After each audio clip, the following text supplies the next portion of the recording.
Hello, everybody. Welcome back for another episode of Don't Talk If You Don't Know, the unofficial, official podcast dedicated to the power rankings of North American team fight tactics. Today is April 20th, 2023, and this is episode number 21. It's the MECHA Cup preview with myself, Frodan, your host, as well as my co-host, as always, Bryce Esports Law Blum. Bryce, it's been like over a month since we've done this podcast. Also, I feel like we haven't seen you in forever from the TFT scene. What have you been up to? Also, take a little bit of movement to your right. Yeah. Oh, sorry. I moved the other way. I was trying to figure it out. But yeah, I'm with you. Okay. How am I doing? I'm doing great. I'm excited to be here with all of you. Happy 420 to the celebrators. Yeah, it's great. Life is great. I'm playing basically no TFT at all right now. And my mental is infinite. So I feel really good. Yeah, so it's by far the longest break I've taken since the first game of TFT I played. And it feels really good. I'm excited to come back recharged for set 9. For people who don't know why that is, I'm sure you've talked about it a lot, but just one time for the people who might be listening via VOD or audio.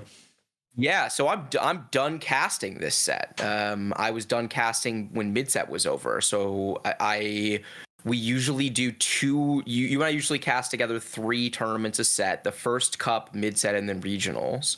And I can't do regionals this year. It's my dad's 75th birthday trip. We're actually doing a year late. He's turning 76, but we're going on the trip. We're going to Scotland to play golf for 10 days. It's gonna be awesome. Super excited. Me, my 2 brothers, and my dad. But that means that I'm not doing it, and I didn't get invited to cast Worlds again. So that's 3 sets in a row, no Worlds. It's not something I can really plan on at this point. So yeah, so it's like, okay, well, if I'm not casting, then this is as good of a time as you could possibly get for a break, and just kind of unplug and recharge. Yeah. So, well, yeah. Also, we miss you, man. We miss you. The set doesn't seem that fun. It doesn't feel like I'm missing that much, so it's very easy to stay away right now. Wow. Dog, I am sorry.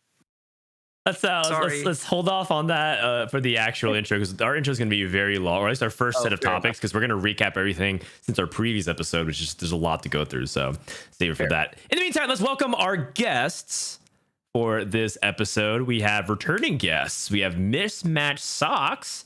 How you doing, Socks? Doing well. Yeah, I like Bryce. I also wish to take a break from the set, but unfortunately, I have to play. For better or for worse, so. Okay, what do you mean have to play? Why can't you just like stop playing? Why can't I just stop playing? I mean, I could. I mean, I just, at this point, like I could. I mean, I don't know. I guess I'm playing just because I'm playing. But I mean, I will say that one bright side is that this patch and future patches going forward seems to be going in a pretty good direction. So, like, I wasn't having fun probably for the last 3 or 4 weeks, but like I'm starting to have fun again. So That's great. All right. Well, I'm glad that you're starting to have fun. Looking forward to hearing a little bit more. Let's also check in with the other guests. We have Guubums back on the show. Kind of had you a little bit of a break, and now all of a sudden you're back. You have no more dyed hair, by the way. I kind of was expecting you to kind of keep that up, but it seems like you've gone back to your normal black hair. What's up with that, Guubums? Dude, it takes too long. Okay, also I have to dye it pink because I lost Yeah, you do. Lost the box box thing. Wait, what? So eventually I'll probably die. Oh, you didn't know about this? Is there a wager on the line that you have to honor? Well, I said if I don't top 5, I'll dye it pink, and I think I got 6 or 7. 6. So. You got 6. It's fine. Just don't dye pink. It's fine. No. We will hold you accountable. We will announce it every episode of this show until you follow through. That's right. It matches your chair behind you. So seems I mean, this is the chair Ryan gave me actually. Nice. Nah, okay. Just, all right. Just lie. Why keep it? Why uphold your promise? Just lie. What is this advice? Is this how it's what Sesako does. He's like, more dog. If you let me hit X2 like X2 star right here, like I promise I'll never swear ever again. And he's like, no, just kidding. Fuck you, more dog. Just lie. Okay. All right. And good. Boom. Here we go.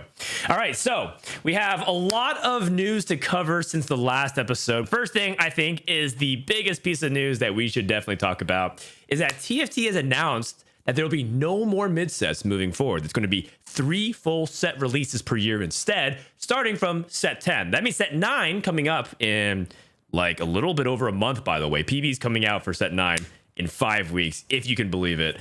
That means I will have one more final mid set. So if you don't enjoy the current mid set and you don't enjoy mid sets in general, well, good news, because this one means that Riot has the production resources in order to actually match this level of output. And two, this is actually a really big deal because in the landscape of esports, which I'm sure Bryce and many other people are feeling, people are losing jobs. There's fewer opportunities. People are scaling back different things. TFT is creating jobs. It's expanding. It's actually trying to do even more, which is really, really exciting. I have no clue what this means for competitive, but I'm sure there's a lot of opinions. So kind of want to get some reactions. We'll start off with Bryce and then move on to Socks and Guubums. Yeah, this is like a weird kind of collision of worlds for me because when I have my TFT hat on, I'm just like having fun, like being kind of part of the community. But yeah, macro dynamics in esports are like kind of what I do on a daily basis from a job perspective. And yeah, I would echo everything Dan just said. I think that a weird secret of the like hardcore games community, and it's like not a secret, everyone knows, but there haven't been that many great games lately. Like if you look at the arc of the last 20 years of game development, we're in a distinct lull right now, I think overall, and TFT might actually be like the bright spot in that lull. Like it's a really good game. It continues to grow, and Riot had never really like poured gasoline on Mort Dog's fire, if you will. Like it was like not expected to be what it was. It grew really rapidly, and they're just starting to invest in it materially. It took a while for them to move investment off of Legends of Runeterra, which quite frankly isn't that good of a game. I mean, don't take my word for it. I don't play, but like, oh my god! From a popularity perspective, it did not innovate the genre enough, is the impression that I get, in order to like garner meaningful attention away from the competitors. Is that wrong? I'm not like, if you think I'm wrong, please tell me. If I am wrong, please tell me. No, it's more that I miss talking to you, Bryce. Gosh, you are so honest, and I miss that. But anyway, it's really good because it moves resources where they should be, which is to TFT, the game that's doing a lot better in every way. It's a better game, it seems like. And again, I'm not the one saying that. The marketplace is saying that, right? The marketplace is like, this TFT thing is really good, and that's awesome. That's like a really good thing for us. I think I'm so excited to swap over to 3 sets a year. I think one of my favorite things about TFT is that the dev team is not afraid to swing for the fences. They'll try bold stuff, and that is great. But I will say, if they miss on the set mechanic, it makes the set feel pretty bad to play for that long, and this is the first time I can remember them missing back-to-back times. I didn't particularly enjoy, from my perspective at least, I didn't particularly enjoy dragons or hero augments. And so having 3 sets a year means they can swing for the fences, they can miss, and then we just move on faster, which I think is just really good for the game, right? Socks and I were talking about like Magic beforehand. Like, listen, some Magic sets are awesome and some are not, and that's okay because they're moving through them, and we kind of like sign up for that part of the experience. I think TFT is the exact same way in that regard. I think actually, last point is an analog for TFT that we never really talk about is drafting Magic is really similar to TFT actually. If it's like drafting a cube in Magic, actually the dynamics are incredibly similar. Yeah, lots to unpack there, but I also want to just use that to bridge the Socks. So Socks, your reaction, Bryce even kind of mentioned you a little bit in the conversation. What's your thoughts when you see this announcement? Oh, I mean, obviously it's good. I mean, we can just move on from that, but some things that are quote unquote bad is that, like, you know, like a lot of times, like set 6 is like let's just say you don't qualify to Worlds in set 7, you take like half a break, you know. Where's the break? There's no break. You're just constantly playing. If you set 10, like you compete at the start, and then like if you don't make the first cup, you compete in the second cup. If you don't make the second cup, you compete in the last chance qualifiers. And if you don't compete in the last chance qualifiers, in 2 weeks there's the next set. Like there's no break. And like actually, believe it or not, I think long term, like I've taken multiple like month-long breaks from TFT. Those are pretty like helpful in terms of like actually keeping me keeping me from burning out and keeping me from like being competitive in every single tournament. If I had to actually play TFT year round, I mean, I actually don't think that's very sustainable. It's such a weird thing to say, but like having like 3 months where you just don't play TFT is so lit. Okay, Totally agree. So I understand that. But why do you feel like you have to play every set then? Why can't you just say like, hey, I'm not vibing with it, I'll just see you guys the next set? I see you guys in 4 months. That's just not how it works. Like, if there's any chance you can qualify, you're gonna take the chance. Like, if there's any chance to qualify the Worlds, even if you don't enjoy, you still have to take the path. Just because it's part of my job at this point. Like, to some extent. I mean, so that's. I mean, you're saying that, but you're also a person that said that you can kind of disconnect whenever you want for a single month. So you're saying that 1 month is perfect, but like taking a 2 to 3, 4 month break is too long. No, because it's not like that. Like, for that month, I literally have no chance. Like, no competitive to play. Like, for a lot of people, they literally can't play for competitive. If they had anything to play for, they would play, but they can't play, and that can't play is like healthy. For me, it's like I have to make the step saying I don't want to play, and that's very hard. Like, being forced to can't play and being forced to do something else is actually like really healthy. So. Okay. Well, there's they don't know. They haven't even announced a competitive system for it, so we'll just hold off on some of those big sweeping judgments because a lot of what you're analyzing through Socks, the current system. Maybe they'll come up with something that makes sense. I don't know how they're going to do it. It seems like a really big problem. Gangly brought it up on Hyrule Radio last week. But I don't want to get too deep in it because I want to also talk to Guubums and kind of check in with him since I know that Socks kind of went off, price went off. Do you have also very strong opinions about this announcement? Other than like it's like really good, it's probably not. But the thing is, right? Like if they have, obviously all of us probably prefer to have 3 Worlds a year. But I think, like, honestly, something that I'm worried that they're going to do is they're going to have 1 Worlds a year, which is like, because like right now we have 2. So like, they might just make it so like, oh, you know, first set play, and then like you accumulate some sort of qualifier, blah, blah, blah. And then you go to next set, and then that's like another qualifier, blah, blah, blah. And then you have the Worlds on the 3rd set. Like, I think that's like worst case scenario. Wait, then, like, why is that worst case scenario out of curiosity? Oh, I just think like, okay, so like say hypothetically you qualify off like the first 2 sets. And then, like, say the 3rd set you're just really bad, like for whatever reason, like maybe you took a break, maybe like you just the caddy doesn't like vibe with you or whatever, and like you just suck. And then but then you're at Worlds, and then I don't know, like you just suck, and then it's not good. And then like so then you're qualifying, like it's kind of like a problem we kind of already have with mid sets. It's like you qualify off the 0.0 set, and then you make it to Worlds, and you're playing on the 0.5 set, and like. Just because you're really good on the 0.0 set doesn't actually mean you're really good on the 0.5 set and so forth. Like, I think that exacerbates that problem. And also just having 1 Worlds a year is just not fun. Like, I think we like, I'd prefer to have as many, you know, okay, like within reason. But okay, out of curiosity, can I pitch you like a slightly alternative format? I'm not saying this is remotely viable. I'm just curious for your take on it based on that. What if they had the resources to do an international tournament once per set? And when I say that, I mean like once, including the 0.5 set in this context. So like, what if? I guess there aren't gonna be 0.5 sets. So yeah. So there won't be, yeah. So what if they did a major tournament at the end of each set that was international in nature, and Worlds was about total points scored across the 3 with weighting towards the 3rd set? Does that make sense? So then like the last one has just 4 total. Yeah, so exactly. So there's 4 total. And then so you have to play Worlds on a set. There's no way you can play Worlds on not, but like what if you introduced more, because then you could ban variants across multiple sets. Wait, sorry, real quick question. Why is Guubums talking about there's 1 Worlds a year? I thought it was strongly implied there was going to be 3. Oh no, but I'm just saying like hypothetically, if they went the opposite direction, I think I would just. Nah. Okay. Well then, okay, yeah, fair enough. There's no way. I feel like they wouldn't do that. About this. Not after John Needham.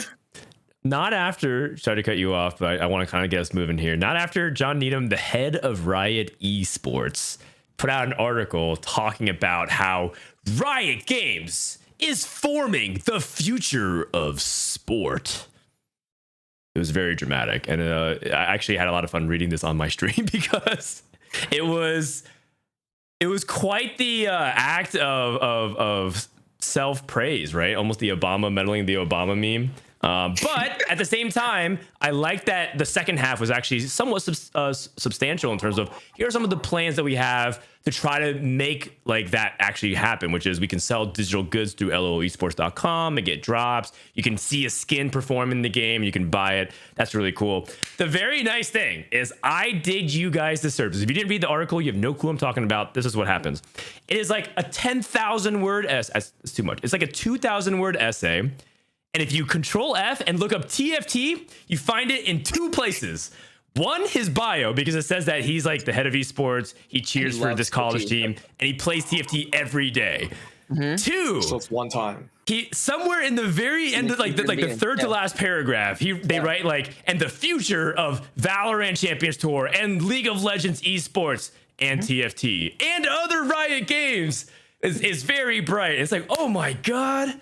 Someone mentioned TFT in this article. It was a great moment. I was really happy because it's on their radar, and I think they don't even really know what they want to do. I think that's kind of reality. If it was up to me, I would probably say like it's not really worlds anymore. It's just majors. We kind of have a major system, kind of like CS:GO. Yeah, I agree. It feels a lot. It feels weird to call someone like 3 people the world champions of the year. So I'd rather just call it like majors winners. It becomes more like poker, like bracelet based off of performances and things of that sort. I think majors is great, like and then you can also theoretically like it's almost impossible, but like we'll come up with our own version of like what if you win 2 majors in a year, like, or what if you like top 8 every major or whatever, like those types of records are going to be set. That'll be fun. I agree. So that's what we do. Good. We'll just have to wait and see. And I'm just going to move on. That was a juicy topic. I loved hearing what you guys thought, but I'm also, okay, I'm going to move this really quick if you guys don't want to, but I'm talking about 8.5 so far, which has been summarized by the following bullet points. This is kind of just to get impressions about a lot of things like, Warwick Lottery, Ox DD featuring System Fate. You hacker anything. People are hacking range units, melee units, support units, target dummies, doing kind of weird stuff. There's Infinite Team snowballing, which is you get an Infinite Team +1 into Ezreal and wipe the whole board. That 1 week when Vex was super dominant in S tier with the mascots. And then, of course, now we're kind of in the era where a lot of people believe that Garen has kind of returned back to his mech form from set 3, has become really dominant. So this is where I felt like, Bryce, we can kind of insert that thing where you're talking about like what I like about the set, or specifically what I don't like about the set. Do you want to go first, or do you want Socks to go first here? I'm happy to rip it. I have really strong opinions about this. I think the break has given me complete clarity, and I think that there's a debate that we've had for a while about what qualifies as flex TFT.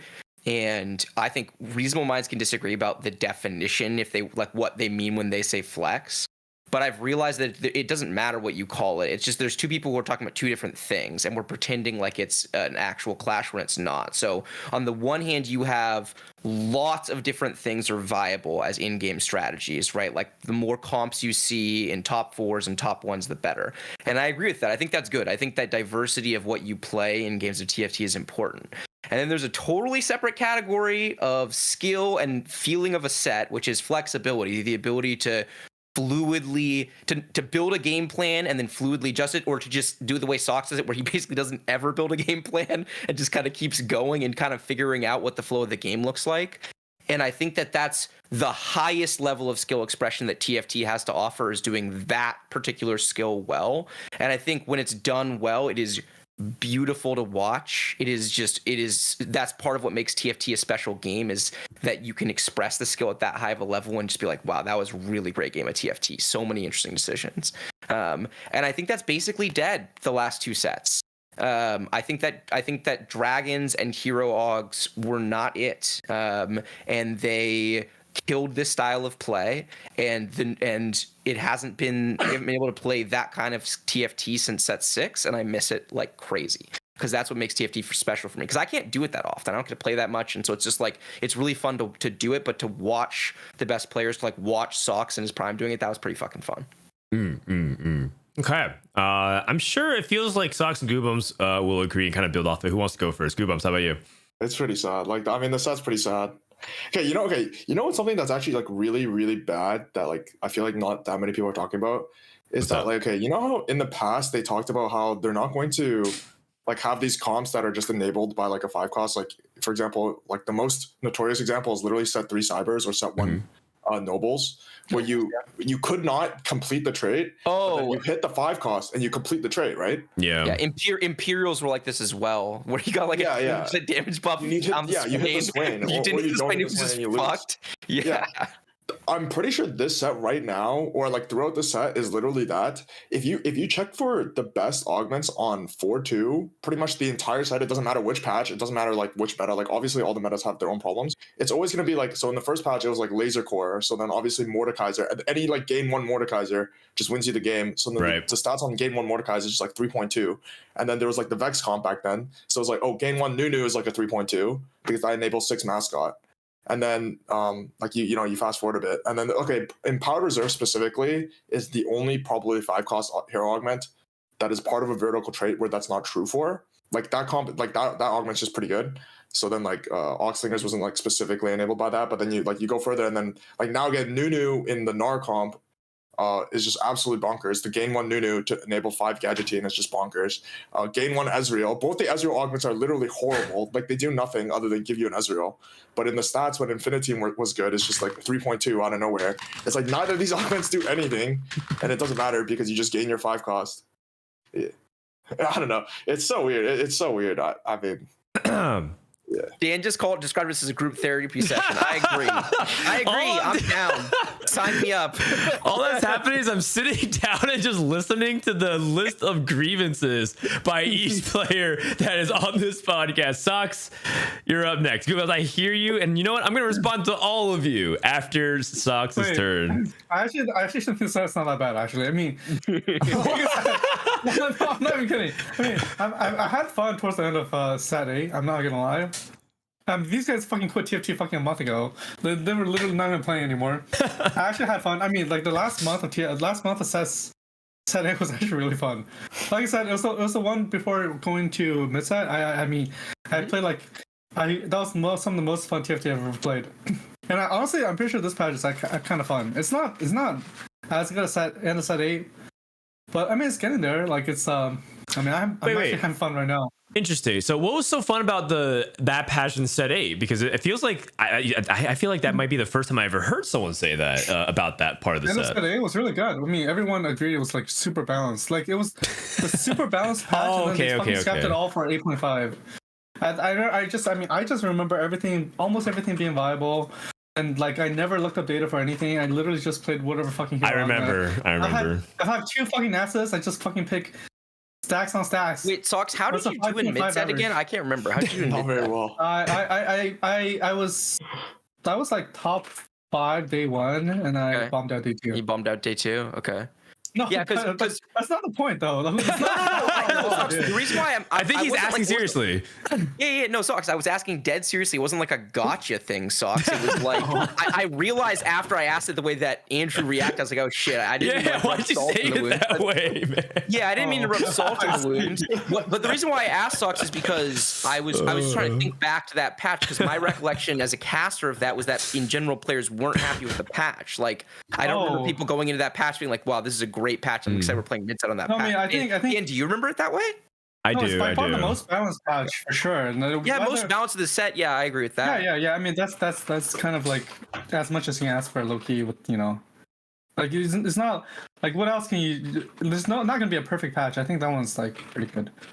Yeah, I think so, and I think it's just a repeat of a cycle that we already established, which is they get it right. It just usually it's not very quick. They usually get it towards the end of the set, which is hopefully, by the way, why this change to 3 sets a year is a big deal. Because if they figure out at the beginning of month 3, that means that we have another month and a half to enjoy that. It's almost like half the set is where it's at, and maybe that's the break, Socks. Maybe this is like, if you're looking for a break, take the first month off while they figure out all their balance problems, all their fundamental design issues, and try to fix it. First month off? What does that mean? That just briefs all your qualifications. Just play for LCQ, man. Just play for LCQ. That's the most exciting part, like of TFT. You can't just take the first month off. Like, what is this?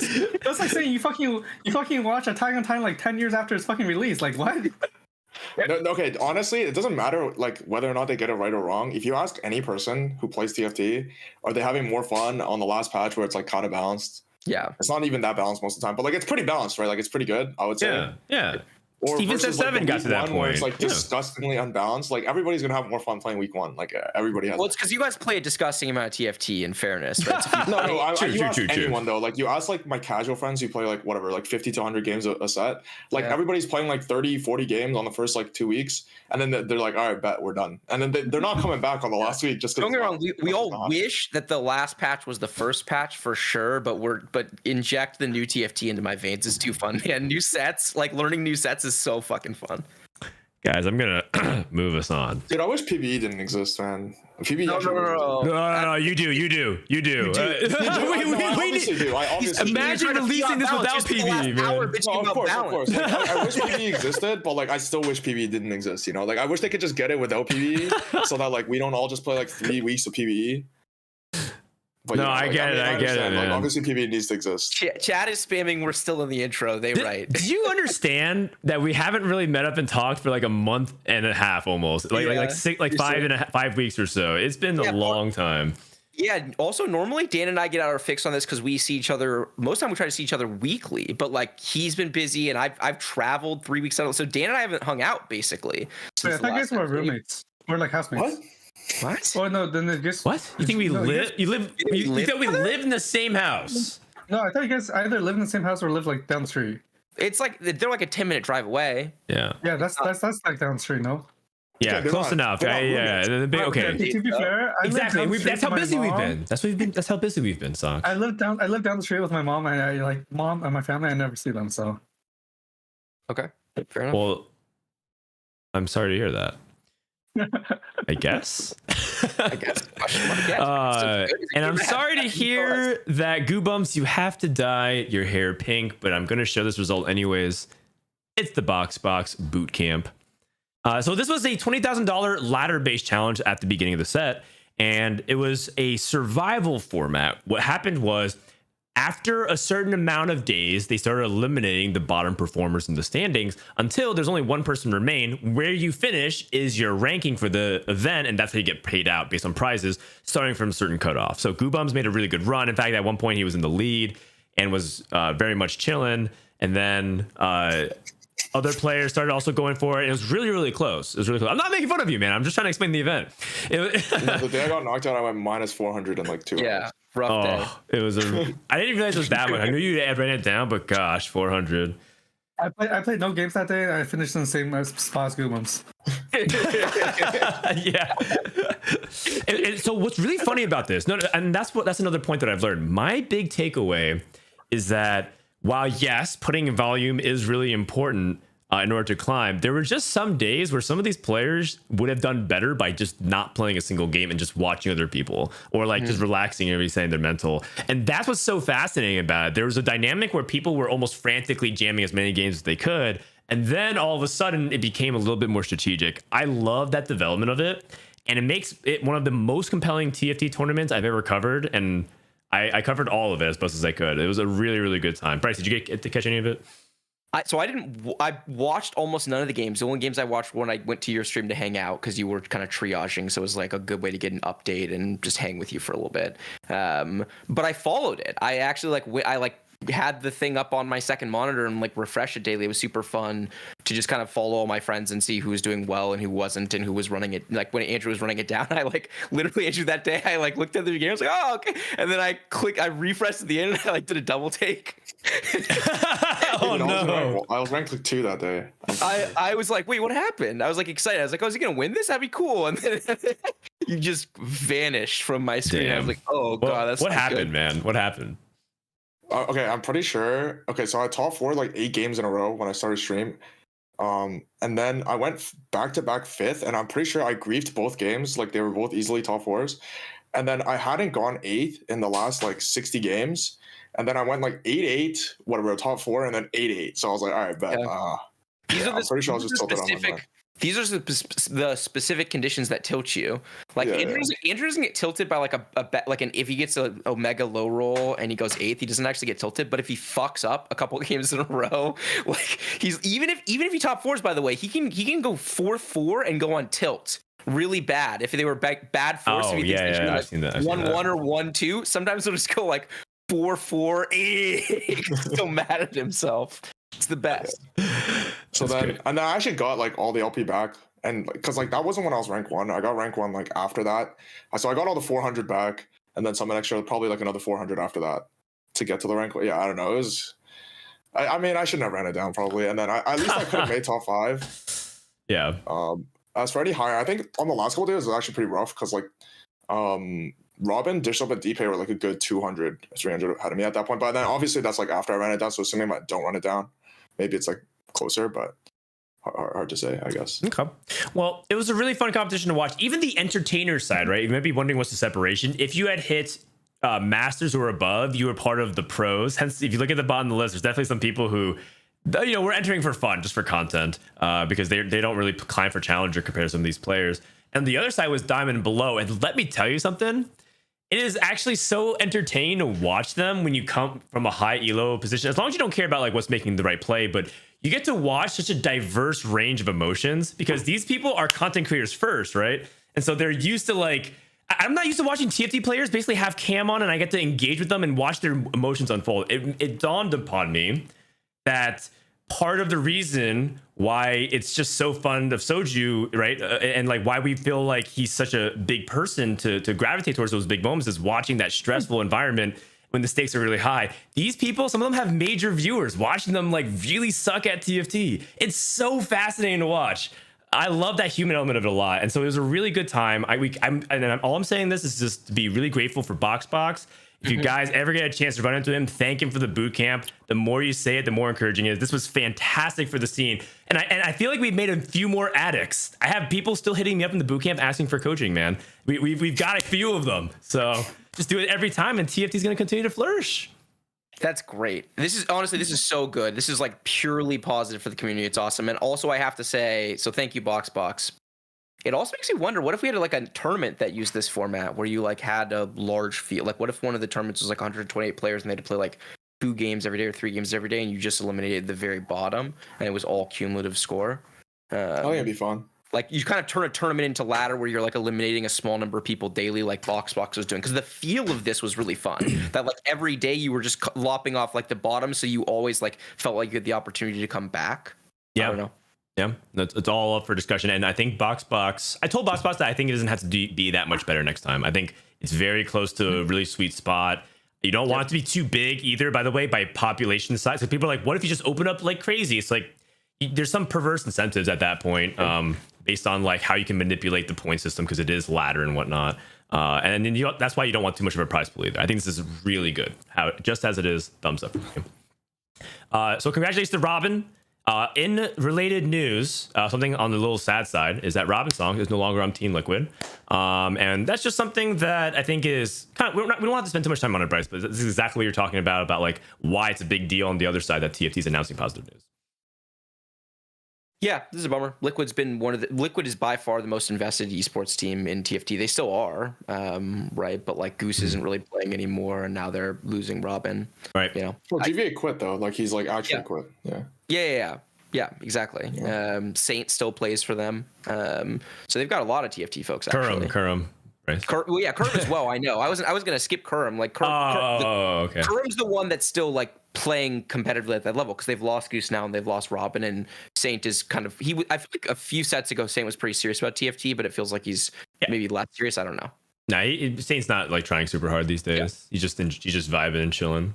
Yeah. So Kurum is kind of their last like really competitive core player. Well, I also will say that there's positive news to spin from it.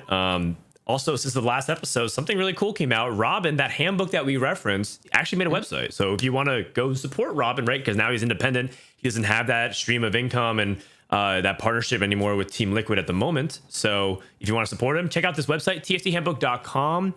It's basically Robin's tier list guide with a bunch of other attached resources. If you, for example, look at like Bunny Muffin's content, you may have also seen like something similar to that in terms of his website. It's Robin's version of it, so you can go support him that way. And it's also some good stuff. I pull it up on stream sometimes to meme, and today I was at 11 HP in 8th place, and after looking at one specific tip on that comp sheet, I got first. Just put it out there. Oh, paid by Robin. No, don't add context to it. We're just gonna let it go. We're just gonna let it go. All right, does anyone want to talk about Robin? Guubums on a serious note. No. Okay. Oh, cool. I mean, like he's very good. He's actually like super He's very dominant, good. No, you don't okay. understand. I'm pretty sure he's like really, really good though. I But think it's okay. it's so weird. I think this is like if you ask like a lot of top players, that they kind of tell you the same thing. It's like we all know Robin is good. We all know like results wise. I'm pretty sure he's pretty much probably has the best results now all time. But at the same time, if you ask like most top players, they'll watch him. They're like, wait, he's not that good. He's He's still very good. He's the most consistently in form of all of you. You know, actually, Kerm is another player that like gets close on that, but Robin is the most consistently informed for sure, and his skill ceiling isn't that high. So when you stack, either. when you stack, he doesn't tell. He's got solid mental. So when you stack like ceiling Robin against like your guys' ceilings, for example, yeah, it's not like crazy impressive. But what is crazy impressive is that he's always fucking playing well. It's actually insane how consistent he is. Yeah, for sure. Well, that is something that potentially we could talk about later. What's up? I will say Robin's a homie though. He's a homie. Oh, Robin's yeah. the fucking best. Robin is the best. I agree. The thing that I will say is that I've also heard, and this is just something that's worth like commemorating for, but like I think Robin also makes a lot of people feel really safe. He's really inclusive whenever I go to events with him, and he's also kind of a nice like leader of the pack in a way, but he's not like domineering or overbearing about it. Very chill, and it's really great that if you ever get a chance to meet Robin, it's just a way to just kind of gas him up a little bit. If you ever hosts a meet and greet, he's one of the most welcoming and chill and friendly guys you'll be able to talk to. In also like slightly related news in terms of like leaving, but not necessarily the same way, we have news about Asa. Asa has decided to, for the most part, will be giving up streaming full time. If he does stream, maybe it's something he comes back every now and then or for competitions, but Asa is not doing that. And it just so happens that Socks and Guubums are people that talk to Asa some of the most. So I don't want you guys to feel like you have to share if it's completely private, but I kind of want to hear your thoughts on that subject matter, especially when he told you. We'll start with Socks. I mean, like, I don't know how to say it, but isn't this like low-key good news? Like, streaming kind of sucks. And it's like saying like, let's just say you fucking commit to like being a fucking EMT driver as a fucking kid, and then when you grow up, you're like, oh no, I've decided to give up being an EMT driver. And then I mean, some of your friends are like, oh, sad, but like everyone knows like streaming kind of fucking sucks. Streaming is unstable. It's like it's so dependent on so many different factors, and it's like if the game goes under, like you really have no future. Like good on him, Like I honestly think that. You think your friend is going to be happier now? Well, yeah. I mean, it's just happier, more stable, and like less financial troubles. Like no, like way less worries doing like literally anything else. Mm-hmm. I mean.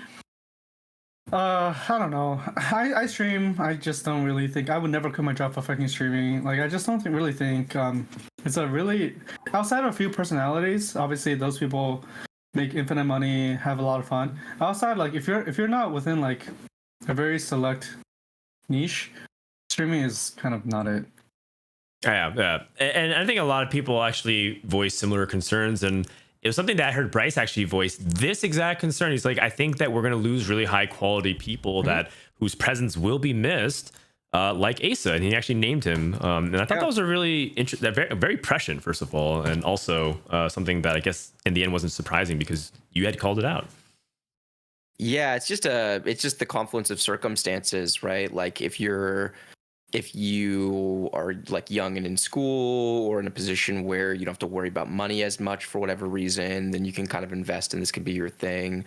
If you are like Ace is in a situation where he's supporting himself and he needs to be able to make a stable income off of that, and like he could do that playing poker. And I don't know all the different jobs he's held, but he's had like a bunch of various professional jobs. By the way, Socks, he messaged me back. He does know Witty. He's like, I worked with him. That doesn't count. Before the show, Socks, he's not gonna know Witty anyway. It doesn't matter. Yeah.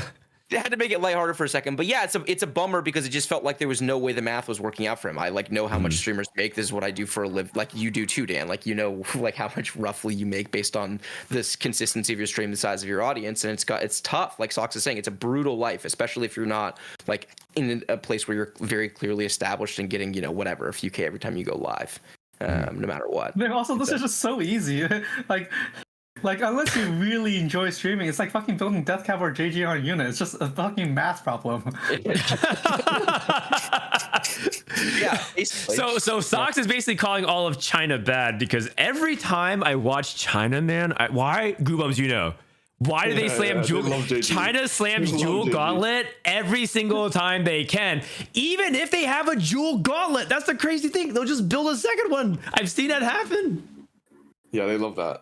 They love GG. I don't know. Why? You have no AP. This is why we have to win worlds. Can one of you guys please win fucking worlds? Like, I know it can happen in TFT. But the thing is, we can't actually tell them Dude, I that might not because even make no. I might not even make regionals. Yeah. Okay, no, okay, but remember the last time this happened when China wasn't winning the world championship? What happened, Bryce? They said they need to learn how to cap out boards, and what did they do? They learned from North America. They did. They told us on our podcast. They told us. They did. I thought that podcast was fascinating. That's a cool time capsule. Every world's like checking in with the regions and seeing what's developing.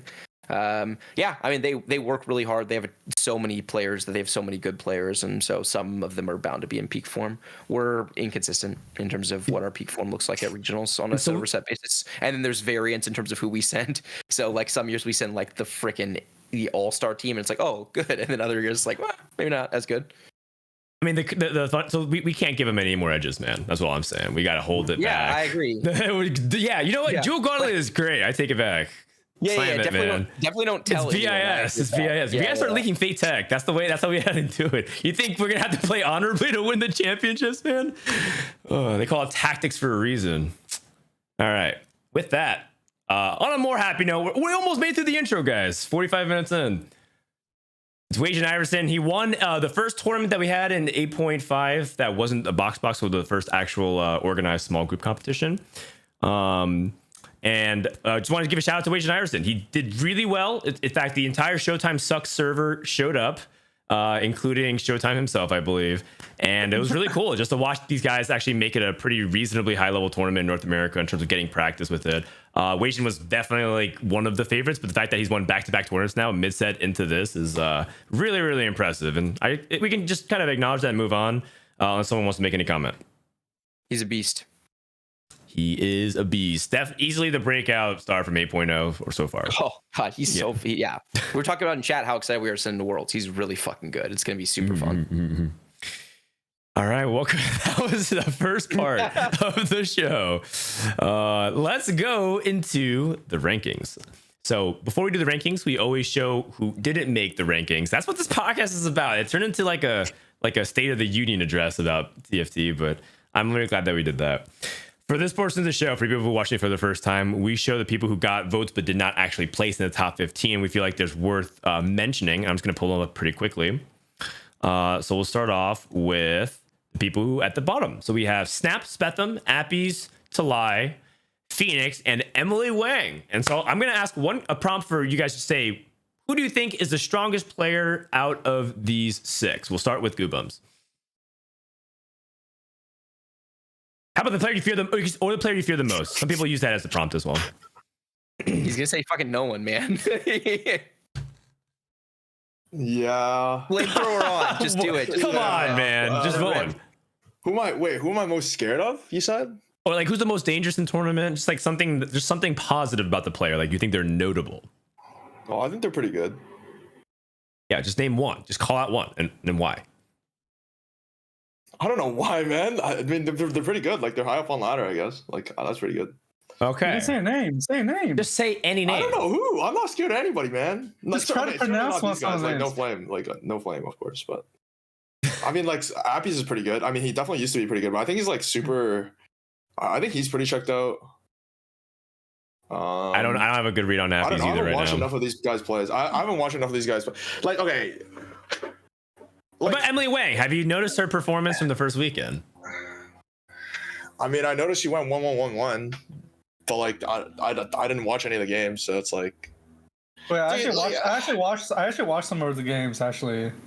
Like, okay, pretty much. If you guys are asking me to like point out one player, with the exception of Appies, like I'd say Appies, like at the very least, used to be very, very good.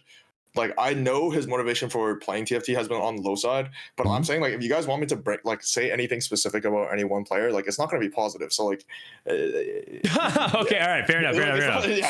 Yeah. All good. All right, how about Socks? Is there? Oh, I mean, okay, wait. How is it not Snap? I feel like this guy's a beast. I play with him all the time. I just don't know anything about this guy, but like I either don't know or it's negative. Like nah, this The guy's only person, I don't wanna flame the only good. person who gave Snap votes is Soju. That all three of those points are from Wait, Soju. no, But Snap why is didn't so Socks good, give him just points then? Yeah, Socks, you didn't give points. And by the way, he's in chat and he described himself as a bot. He was surprised he got 3 points. No. Just trust. I mean, this guy's actually good. I mean, why don't I give him votes? I give. I think the top 10. I think the top 10 was like pretty much set in stone for everyone, and I just picked 5 randos off the ladder, and then It wasn't Snap just happened to not catch my eye. You know, it is how it is.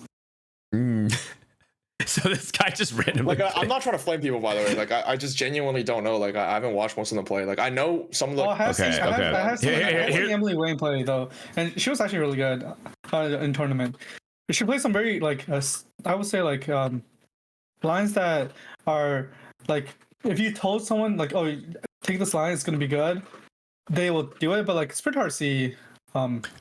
Yeah, she played some very niche lines. One specific one that stood out to me was she was one of the few people willing to play the double ASOL comp.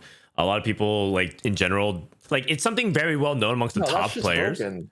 Yeah, that's just broken. Let me I finish explaining. It's something that's really commonly known amongst the top players, but it's actually surprisingly new to a lot of like mid-level players and below. Like not a lot of people did that. It's just like stuff like that. She's like willing to play from that line, but she wasn't really intending on doing that. She kind of just like stumbled into that spot because she found the early ASOL. I'm just saying that's like a good that thing. That one was less do. impressive to me. I actually saw 3 of her games. That one was not the one I was. Okay, struck what by. was the impressive one when she went for NAR 3 and she hit? No. I think the Jax one was actually like barely like it's one of those spots where like I feel like most people not actually play Jax. I mean, it's just hard to explain. But Wow, really? I feel like Jax was. I don't know. Jax was played a pretty good amount, though. No, I feel like the ASO one was so given to her, but the Jax one, she actually went for the Jax carry augment on 3-2, which no one else, on 3-2 and got which no one ever does. 3-2. Wait, did she really? Come on, man. Wait, did she really? Something like that. I mean, it's so obvious. I just remember it was so obvious. But the Okay, Jax one was cool. Pretty good. I think Socks is doing the thing where he thinks it's totally right. Like this is mismatched Socks in a nutshell. It's just so obvious, guys. Like I did not watch these games. It is. So I have no just trust. Like show the spot, and you'll be like, okay, everyone would. no, I get it. I'm saying that it's just stuff that like people don't see. You guys are missing the point. You guys are missing. Nah. You're conflating with like difficulty of the game to something that you don't commonly see. No, sorry, that's not what I'm trying to say. I'm trying to say anyone on this, any 6 people named on this list would have gone for ASO carry here, but I actually think very few people would have gone Jax in the spot that she went Jax. Okay, Like I said, cool. everyone in this call would have gone ASO. So I Sure. think it's. Okay, that's fair. That's fair. Bryce. I have no. I mean, I'm useless. I'm not watching anybody. He's terrible. Like the reality of the situation is, like weirdly, I don't have a lot of opinions about the players. I'm just not. I like knowing stuff. I don't think Appies is going to be good. I'm pretty sure he's depressed about TFT for the exact same reasons that I'm depressed about TFT. I think that's exactly what's going on with him. I think if you gave him, he's like a painter, and they gave him like it's like here's 3 colors. So yeah, Okay, like fair enough. He's like I need more brushes. I need more colors, and maybe he'll do fun stuff. Totally. Wait. I also want to say one more thing. Sorry. What's up? I've been playing. I've been playing a little bit of Duck Goose with some of these guys. Oh, Some of these guys are homies. oh. Like Spellbound, I played Duck Goose with him. Yeah. Like he's so Fortunate. in Duck Goose is so fucking funny. It's hilarious. I just want to put that out there. Okay, all right. I look forward to a Spetham Duck Goose stream. That sounds really fun. Let's go to the second half of the list then. Prestavent, Pitsy, Malala, Raimplosion, Ripple Overdrive, Stellar Minhe. So we have a pretty wide range of points. Basically, it feels like most people kind of clumped it up, and Prestavent not making the list is probably the most surprising thing. But at the same time, it feels like a lot of people don't really know where he is. So that's kind of where I feel like Prestavent actually belongs, somewhere in that 15, 16 range. I feel like he's in pretty good form sometimes, but also I don't know if the set rewards his skill. But I that's just one person I want to start talking about. Does anybody have any other names that specifically jump out to him? I feel like a lot of people are starting to recognize Pitsy. Is Pitsy a player that stands out to you, either Socks or Goobums? Oh yeah. Go ahead. You go first. Oh no, I was gonna say like okay, like if you showed this list like first, like I think like actually a lot of these players, if not all of them, are actually like definitely deserve to be on the list. Like sometimes at the very least, like Oh, I mean, because I they think have they're all more pretty good. votes. No, yeah, well that's what I'm saying. Like you can't just show me like. Okay, no, never mind. No, I'm not trying to flame anyone. Like listen, like Wait, you're not flaming. Wait, what? There's no flaming going on. Pretty good. Yeah. But the thing is, like, I know something about these players. Like, I'm not trying to flame the players that came before, but like, I just don't know that much about them. Basically, you watch the top 20, you don't watch the top 25 to 30. Yeah. Like, I feel like that's reasonable. Like, I'm not trying to flame them. It's just like if I don't know them, I don't know. Yeah, right? Like, obviously, P-God has like, I mean, I put P-God on my list somewhere. Mm-hmm. I don't know where, but like, I mean, he's definitely on there somewhere. Like, P-God's like always pretty good. You put him dead last for what it's worth. Yeah, like that's not bad. Like, no, then, like Pitsy and Malala. I think I also put both of these. Maybe not Pitsy. I definitely put Malala. I think. You know, Pitsy's so interesting because I haven't watched him play at all this set, so I have no idea how much he's changed. I was really impressed with what I saw from him last set, not just in his play, but his intentionality around improvement. I think he's a really good learner of the game, and he feels earlier in his journey to me, but I could easily see him getting there and like it clicking and him being really good. Yeah. Like if you're telling me like he's a good learner, I think that's like honestly in terms of skills, that's like very good. It's very good, and he has flashes of brilliance too. He has some games where it's like he plays a great game of TFT, and I'm like, oh, I don't think any player plays that way from that spot. Which are harder to learn things in TFT, quite frankly. So yeah, he's really good. Actually, for what it's worth in terms of Pitsy's points, it looks like he got a bunch of points from across the board, but he didn't. He actually was only on 2 ballots, okay? Nathan rated him 13th. The rest of his points, he was rated 6th place by Setsuko. Whoa. I'm pretty sure Setsuko 4 funds his thing. No. I've looked at a lot of Setsuko ballots. He doesn't forfund them. He's the only player who does the rankings completely off of his experience with the players in his games. If you impress him in his games, he ranks you highly. And by the way, this is the motherfucker that was the first person to rank Wajan Iverson. He was this Wajan Iverson guy is really fucking good. I play with him all the time. Trust me, I know what I'm talking about. So when Setsuko's the only person to put him on a list and he puts him this highly, that means Pitsy, there's something there. Setsuko's not going to be wrong about that. But I also want to say something about Pitsy. That I'm pretty sure no matter what stream I go to, Pitsy's always there. Pitsy's in my stream sometimes, which is a little bit sus. Like this guy's in literally everyone's stream, watching TFT all the time. Like, I don't know, man. Like, come on, man. Why is that such? Oh, you think it's multiple people, right? Are you saying there's no way that Pitsy? No, I'm not saying it's multiple people. It's like, who the fuck is watching this much TFT? Like no flame, you know? Like he typed I won eggs on Socks' stream. He did want eggs on my stream. Like, who the fuck is watching me? You know, like I don't know about this one, man. Socks, I feel like when you go live, a lot of the best players tune in because they're curious what kind of form you're in. Yeah, no, totally. But either way, the point is that Pitsy's like in like every fucking stream. I swear to God, you don't have to believe me, but he is. Pitsy's a legend. He is a legend. I love that. And he started streaming a little bit to get ready for the tournament. He's actually simulating streaming as well, kind of like what Ramblin does. We'll talk a little bit about Ramblin. As you can clearly see, he's not here in the snub list, so he has made it to top 15. That's coming up. Any other names you want to call out here? I'm more than happy to move on to the rankings from this point.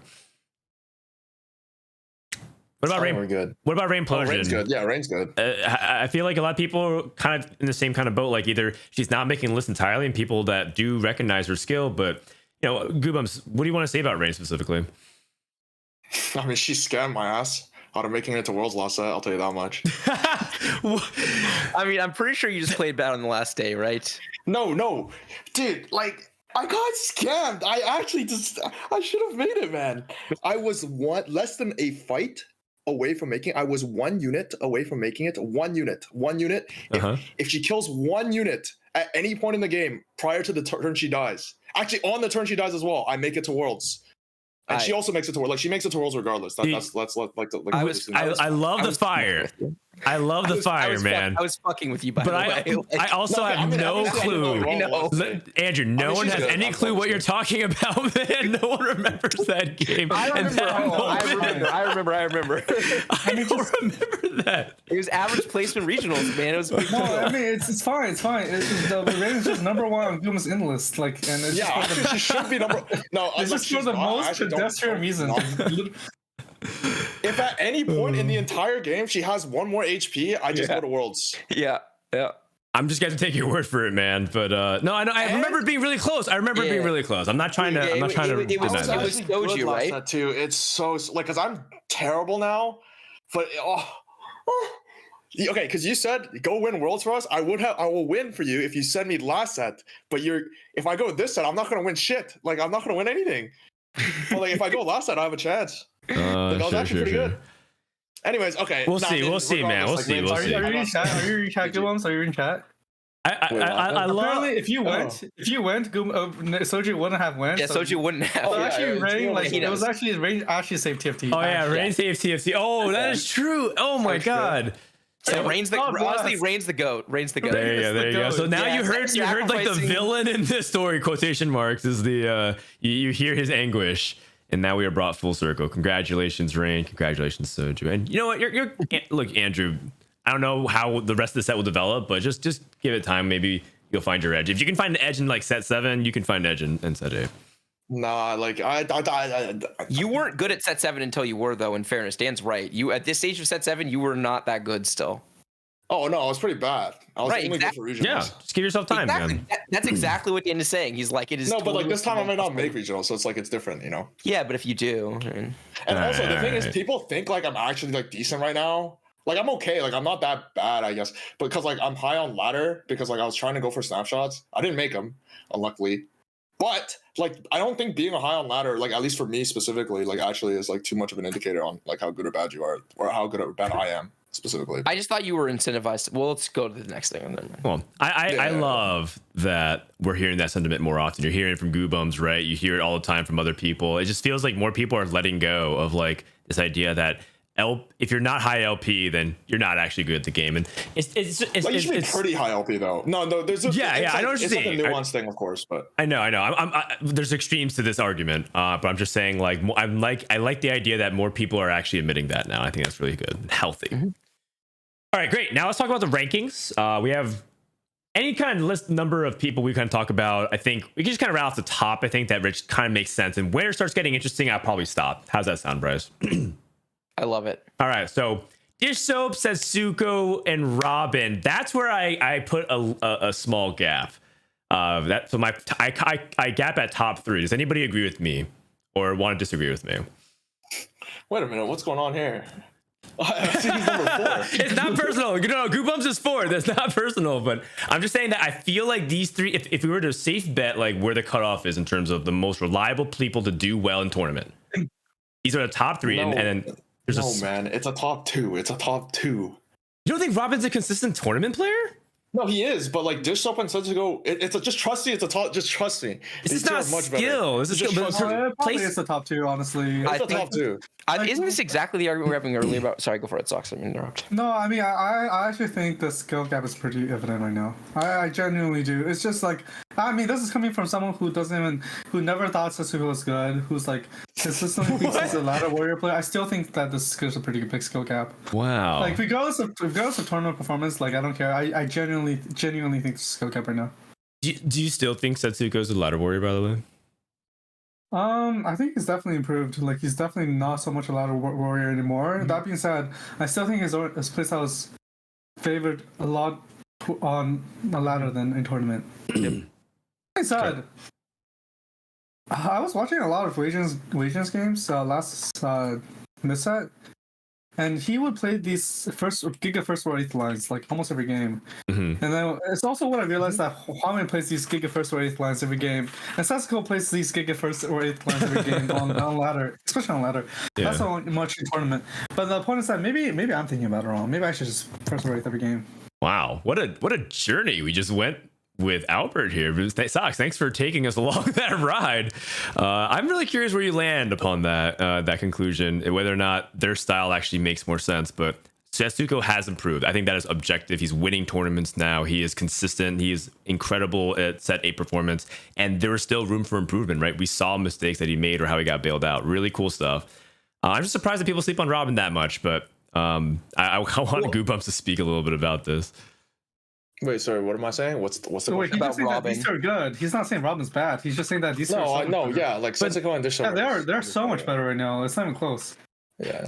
I think isn't this the core of the argument that we were having earlier, which is like Robin's ceiling isn't as scary as other people's ceiling. So if Setsuko and Dish Soap are both at their ceiling, which it seems like they are, then there probably is a skill gap there. Like I don't know anything about their current form, but if you're telling me all three of them are peak form, then it's a top 2, not a top 3. It's a top 2. It's just a top 2. Just trust. Like it is. Like Also, okay, for some trust me. reason- Like How do you even explain it? Like that, you just basically said the exact same thing as Bryce did, but you said it in like 10 words. But Wait, for some reason, like I'm pretty sure Setsuko and Disto plays Infinite and watches TFT, Infinite TFT. Like who even does that? Like you know, in this set, in this day and age, like what's going on here? Yeah, they're these guys are hungry, by man. They're far- hungry. They're not old and like battered down like you. TFT. Yeah. Nah. I think that a huge part of the edge, quite frankly, for that, I think that I perceive Dish Soap to have a skill edge over Setsuko in tournament, and I think that the reason why is because Setsuko spends 100% of the time playing essentially, whereas Dish Soap studies as well. oh, okay. I actually think Setsuko is like by so far and away the best player of all time. Like right now, okay, not of all time, sorry, like right now. But the thing is, I just trust Dish Soap to do better. Like I think Setsuko is actually better than all of us by a lot, like a lot. Oh, I disagree with that. But it just doesn't matter. I fundamentally disagree with that. Yeah, I think like, the skill gap. I think the skill gap between these best players is not that much. Like, No, I actually think all of us- I think all of Setsuko us- is like a lot better. No, it's almost all effort. Dish Soap No, is like it's- much more reliable. Socks, Alright. wait, all premise. effort. Wait, premise, Socks. Who are you putting on that tier? Like your Mount Rushmore, make it as big as Like you want. all of us, like Dish Soap, Setsuko, Guubums, and me. It's all about effort and. Like, Is there anyone else on that? Is there anyone else on that list, Socks? that I you're mean, putting like, I can name like probably like 6 or 7 people, like Milk. Who else has been up there? Like, Vertosaurus. yeah, Bertosaurus, Nibao. It's all about fucking effort and how much like you actually want to get better. Okay, I feel like that last concluding sentence had a lot to it, but just in the interest of kind of keeping us on track here, the gap that you're saying that Setsuko and Dish Soap just naturally have at the moment, they're so far and away. If you follow Formula One right now, people talk about like how Max Verstappen is gapping the entire field. It's just not a race this year. You're saying that's what Dish Soap and Setsuko are, right? But they're just on a different level right now. Yeah. Where like if you follow the NBA, it's like they're like Jokic and Embiid, and like nobody else is even close. Like Okay, yeah, like, they're like I see what kind you're of talking about. everybody's good. Like Magic there's, like, other and good Bird. players. Yeah. Yeah, but like there's a bunch of good players, but it just doesn't matter. Like they're just better. Like it doesn't matter. Which, by the way, this is really cool because I'm going to ask you a different question then. Socks and Guubums, do you guys agree on who's 1 and 2? Yeah, Dish Soap and Setsuko. Yeah, it's not even close. Okay. No. Do you agree on the order? Oh yeah, of course. Oh, well, I mean, we both put Dish Soap 1, but like I said, I think Setsuko is better, but it's just like you would like Dish Soap's just more reliable. Like Yeah, I if you're actually gonna put think money on I someone, genuinely you're gonna actually think Guubums is up there. By the way, I just want to put that out there because unlike not anymore. Setsuko, I'm pretty sure Guubums actually has a reason to play. Like to really try it. And I'm pretty sure low key Dish Soap always takes things seriously, but low key Setsuko might fuck around. Okay, so you're saying sometimes Setsuko isn't that focused in terms of like wanting to when win. he has nothing to play for, who gives a shit, right? Yeah, but I guess that's how Sox is saying that even his tournament play reflected that a little bit. But it could have been just a weakness. Goobums, stop typing in chat. We can hear you. My bad. Oh, yeah, about NBA. This guy's talking This about guy NBA. is like just talking in the chat while on the podcast. Oh man. It'd be fine if you didn't like chop down a tree while typing. Hey, Like, that's right, man. Save the planet. Just one thing. I think we're really lucky. This is a really cool moment to recognize in TFT that I think we're all witnessing, which is we're actually going to one day look back upon the rivalry of two players like this, Dish Soap and Setsuko, and how it almost feels like they trade. I really hope that continues. I think these kind of two-horse dynamics is like so fascinating. And I mean, we mentioned a couple of like NBA examples, but there's just a lot of this kind of cool rivalry developing all the time. And it feels like really authentic in a way because it's not like they don't like each other, but they really want to beat each other all the time. So I really have a lot of respect for both these players. And I think that people should just recognize, Bryce, that like we're witnessing a really cool rivalry develop. I think the rivalry is cool for sure. I think they both are like low-key invested in it on some level. Like I think Dish Soap is probably going to be remembered as better, but like I think in raw skill, like Setsuko is better than both. That's such a fascinating argument. Oh, okay. It depends on whether or not weird. Kevin. It depends on whether or not Kevin invests to achieve his potential or not. Like No, I so disagree with that statement from Guubums. We always have this argument too. I just don't think that's true. I just don't fundamentally believe Setsuko Okay, wait a has more second. raw skill than everyone. Let's do this. Socks' ego can't handle that. Describe ego. Wait. Oh. Andrew, describe what you think Setsuko does better than Dish Soap. I mean, okay, first of all, Setsuko is 90 HP on 4-1 every single game. Does not matter the patch, does not matter the meta. He's just, and he doesn't, Setsuko never plays like the Giga meta card. Like, okay, like he played Samira when it was Giga meta because he just always plays Samira. Like Setsuko plays how, like the way he wants to play every single game, it does not matter. And then he will always just be 100 trillion HP up on the entire lobby. You look away, you look back, Setsuko's just up 30 HP on second place. And then he just wins the game. Like he just wins every single game. If you ask like who's gonna win the game before the thing starts, like if you actually bank on like one person winning the game, it's always Kevin. It does not matter. It's actually just he will win the game. Like it's just like if you see a spot that it's like, oh, do you think like this player will win the game? It's like you give it to like other top players, like myself included. It's like, oh, we might not win.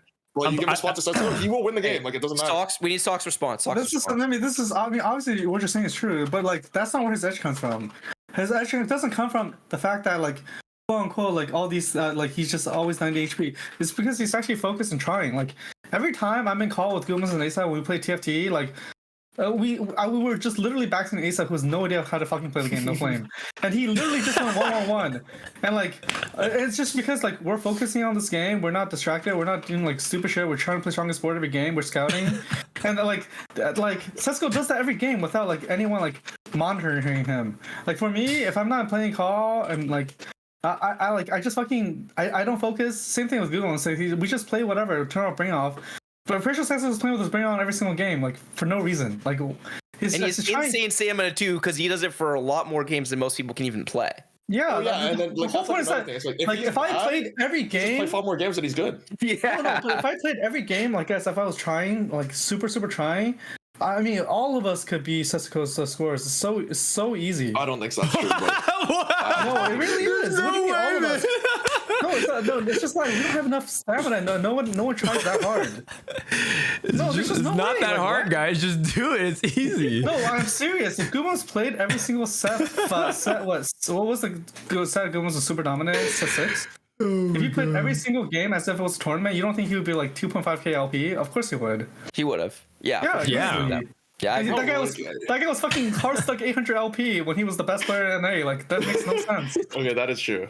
My God, Socks is like a product of like Blue Lock TFT, man. Like Socks is like a solar eclipse on Don't Talk If You Don't Know. We get him on rarely, but when we do, it is always special, man. No, Socks is into unto himself in TFT podcast lore. I love it, Socks. Man. I'm very happy. This is great. It's literally factual, and the thing is that people just like it's just giving credit to the wrong skill. Like you're just giving credit to someone who can actually focus on like and super try harding on ladder, which is really not. Okay. Socks, can't both things be true? Can't he be the like insane first place player that Andrew's describing and also just be more mentally consistent than others? No, I just don't think he's as good as someone like 60-second. I mean, 60-second is so much better than Setsuko, like no flame. Okay, but to be fair, I don't know if that's true, but I do think like just to give credit where it's due, like I think because like Bird and Setsuko used to play a lot together, right? And like I used to play with them a lot. I think Bird is like much better than like even we were like I don't know, like or even Setsuko is, or like even I was in like set 6 or whatever. I think like, I've heard this.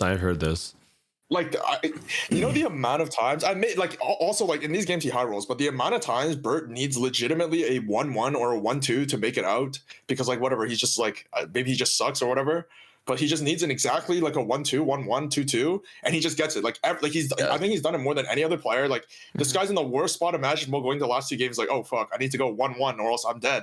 Just boom, 1-1. And then he's like, And then if you look at like the last set 7.0 mid set where he got second, Andy went first, and it was impossible to beat Andy in that tournament or on that day. Like it was just impossible. Andy, like if you saw his spots, it's just completely impossible. It's like the only way Bird has a chance to like even make it out, except for save for like 1 or 2 games or something like that. It's like if he goes top 2 and then he just top 2s both games, it's like okay, that guy, I'm pretty sure he's different. But anyways. Okay, I'm all right. sure Let's hold on. Let's put a pin on this real quick. We went through a lot. We're not even talking about the power rankings anymore. We're just talking like Guubums is just like getting on his soapbox to talk about how great his friends are, which is really endearing. For people who don't know, Guubums was in this group with Setsuko, with Bertosaurus, right? And this is before they were known because the scene was all about Soju and Kurum and Polt, right? Like this is that era, right? Where like they were the popular streamers right back then, Bryce. Yeah. Polt was so free. He was so free. All right. Oh my god, here we go another rant about the past. 20 games in a row. Wait, can we have one more conversation about Polt? It's just really funny. Yeah. Okay. Yeah. Polt? Okay. I'm pretty sure Polt holds the like record for lowest MMR rank 1. I was talking about this because I was talking about the Guubums. We're the same LP, and Guubums loses like 20 more LP for 7th than I do. And I was telling him about how Polt used to get like 10 LP for going 2nd and loses 100 LP for going 8th. Yeah. Wow, I don't even know that. Well, and that's something that it feels like Socks should know because he's gotten rank 1 pretty much every set, and so he would know. Every set. Is it every set? He wasn't that good. That's because every time you go 4th, you gain 10 LP, but you actually lose. You lose MMR. Yeah, you lose MMR. Yeah. So he used to go. He won like 34th place in a row to climb to rank 1. And because of that, he's actually like negative. He's like ranked 30. Okay, not ranked 30. He's like ranked like 4 MMR. 5 or whatever, yeah. Yeah, like can you not say 30? Like 30's like ranked 13. All right. Okay, continue. Sorry. I appreciate these trips down memory lane. I just want to summarize a lot of what happened, right? We basically took, 10, 15 minutes to explain this concept about Setsuko and Disho, but I want to just kind of acknowledge that it's really cool that we have this level of a competition happening between 2 of the top players, and I want to see that continue. That being said, I can move down to the next tier, but I think I just want to kind of put the card into the hand of Socks, for example. Socks. Let's say if you gap the tier list one more time, there's just like a top half. There's Setsuko, there's everybody else, but within that everybody else, where do you put this like cut? Is it between 7 and 8, or is it like 10 or 11? Low key. Doesn't it just feel like 3 to 15? Like low key. Yeah, but if you have to, so that you have to gap somewhere. No, it's not like literally 3 to 15. So you're saying there's no other gap? I mean, like the gap is small. I mean, some people probably shouldn't be on the list, but like I feel like the gap is not that big. Wait, why? What's funny? What's one name that's on this that shouldn't be on this list? Because but I want to answer this. Huh? Go for it. What's one name? I mean, it's just because I know him personally, right? Because I can easily say Asa. I mean, he's not gonna get offended. Yeah, but like, I know that Asa literally doesn't play TFT right now, so like, that's one easy one I can say. Okay. The only other one you don't have on the list is DQA.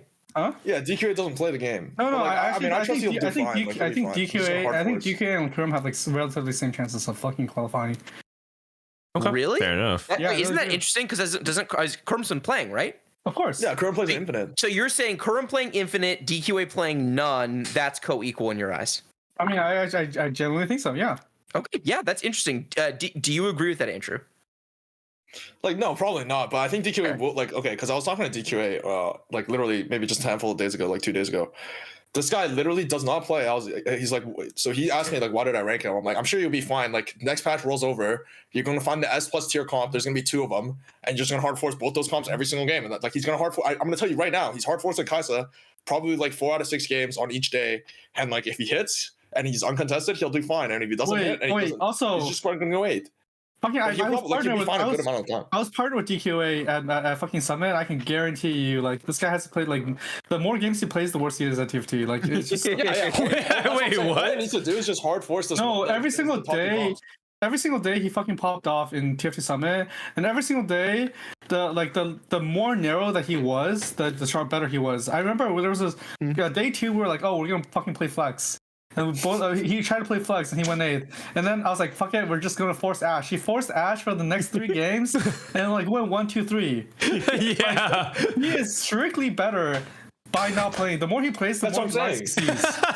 Yeah. So like, what an I think DK's gonna be fine, explanation. but like on average, is he better than Chrome? Like right now, I think Chrome's like pretty damn good right now. So probably not. But like if you use like a worse example, I think Chrome's like just a bad example of it. But like if you use like a worse example, I won't name names because I don't think there's any reason to. But like then DQA probably has like equal odds, if not better. Like I think the thing is DQA's playstyle enables him, like it's kind of like, you know, the 50-50 meme. Like we all know the 50-50 meme. It's like you either make it or you don't. Like DQA is literally the embodiment of that as a player. It's like if he hits, he'll make it. If he doesn't, he won't. Like it. So like we've seen DQA go top like 4 in tournaments. We've seen him go like bot 1 in like I'm pretty sure he literally went last place in one of these tournaments where he went 8.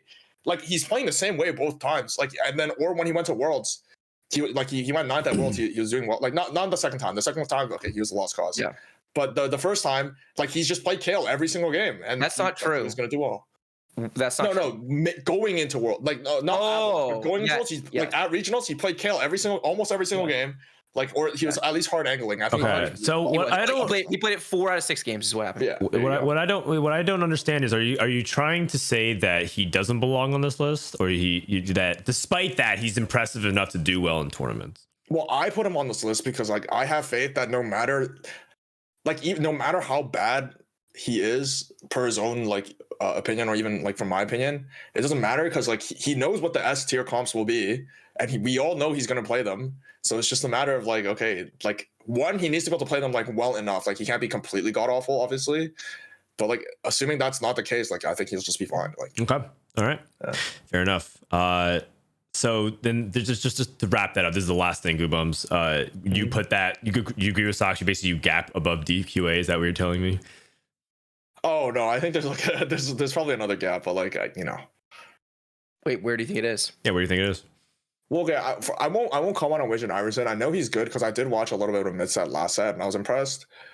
But I haven't like seen him play literally. Like I'm pretty sure I've been in a handful of games with him this set, which if you like count the amount of games I've been in general, like it's actually quite low.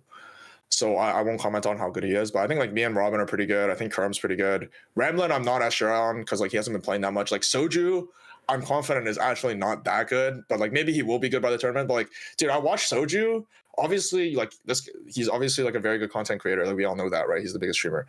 But like sometimes, like you look at his score, it's literally just like 6-6-6-6-6-6-6-6-6. It's just like 10 sixes in a row. Like and this, like he's like you can tell he's trolling in like a lot of these games. It's just like so. I don't know what his read, and then I think like DPay is pretty good. Okay, so I intentionally put like Socks lower because like he pretty much asked us to.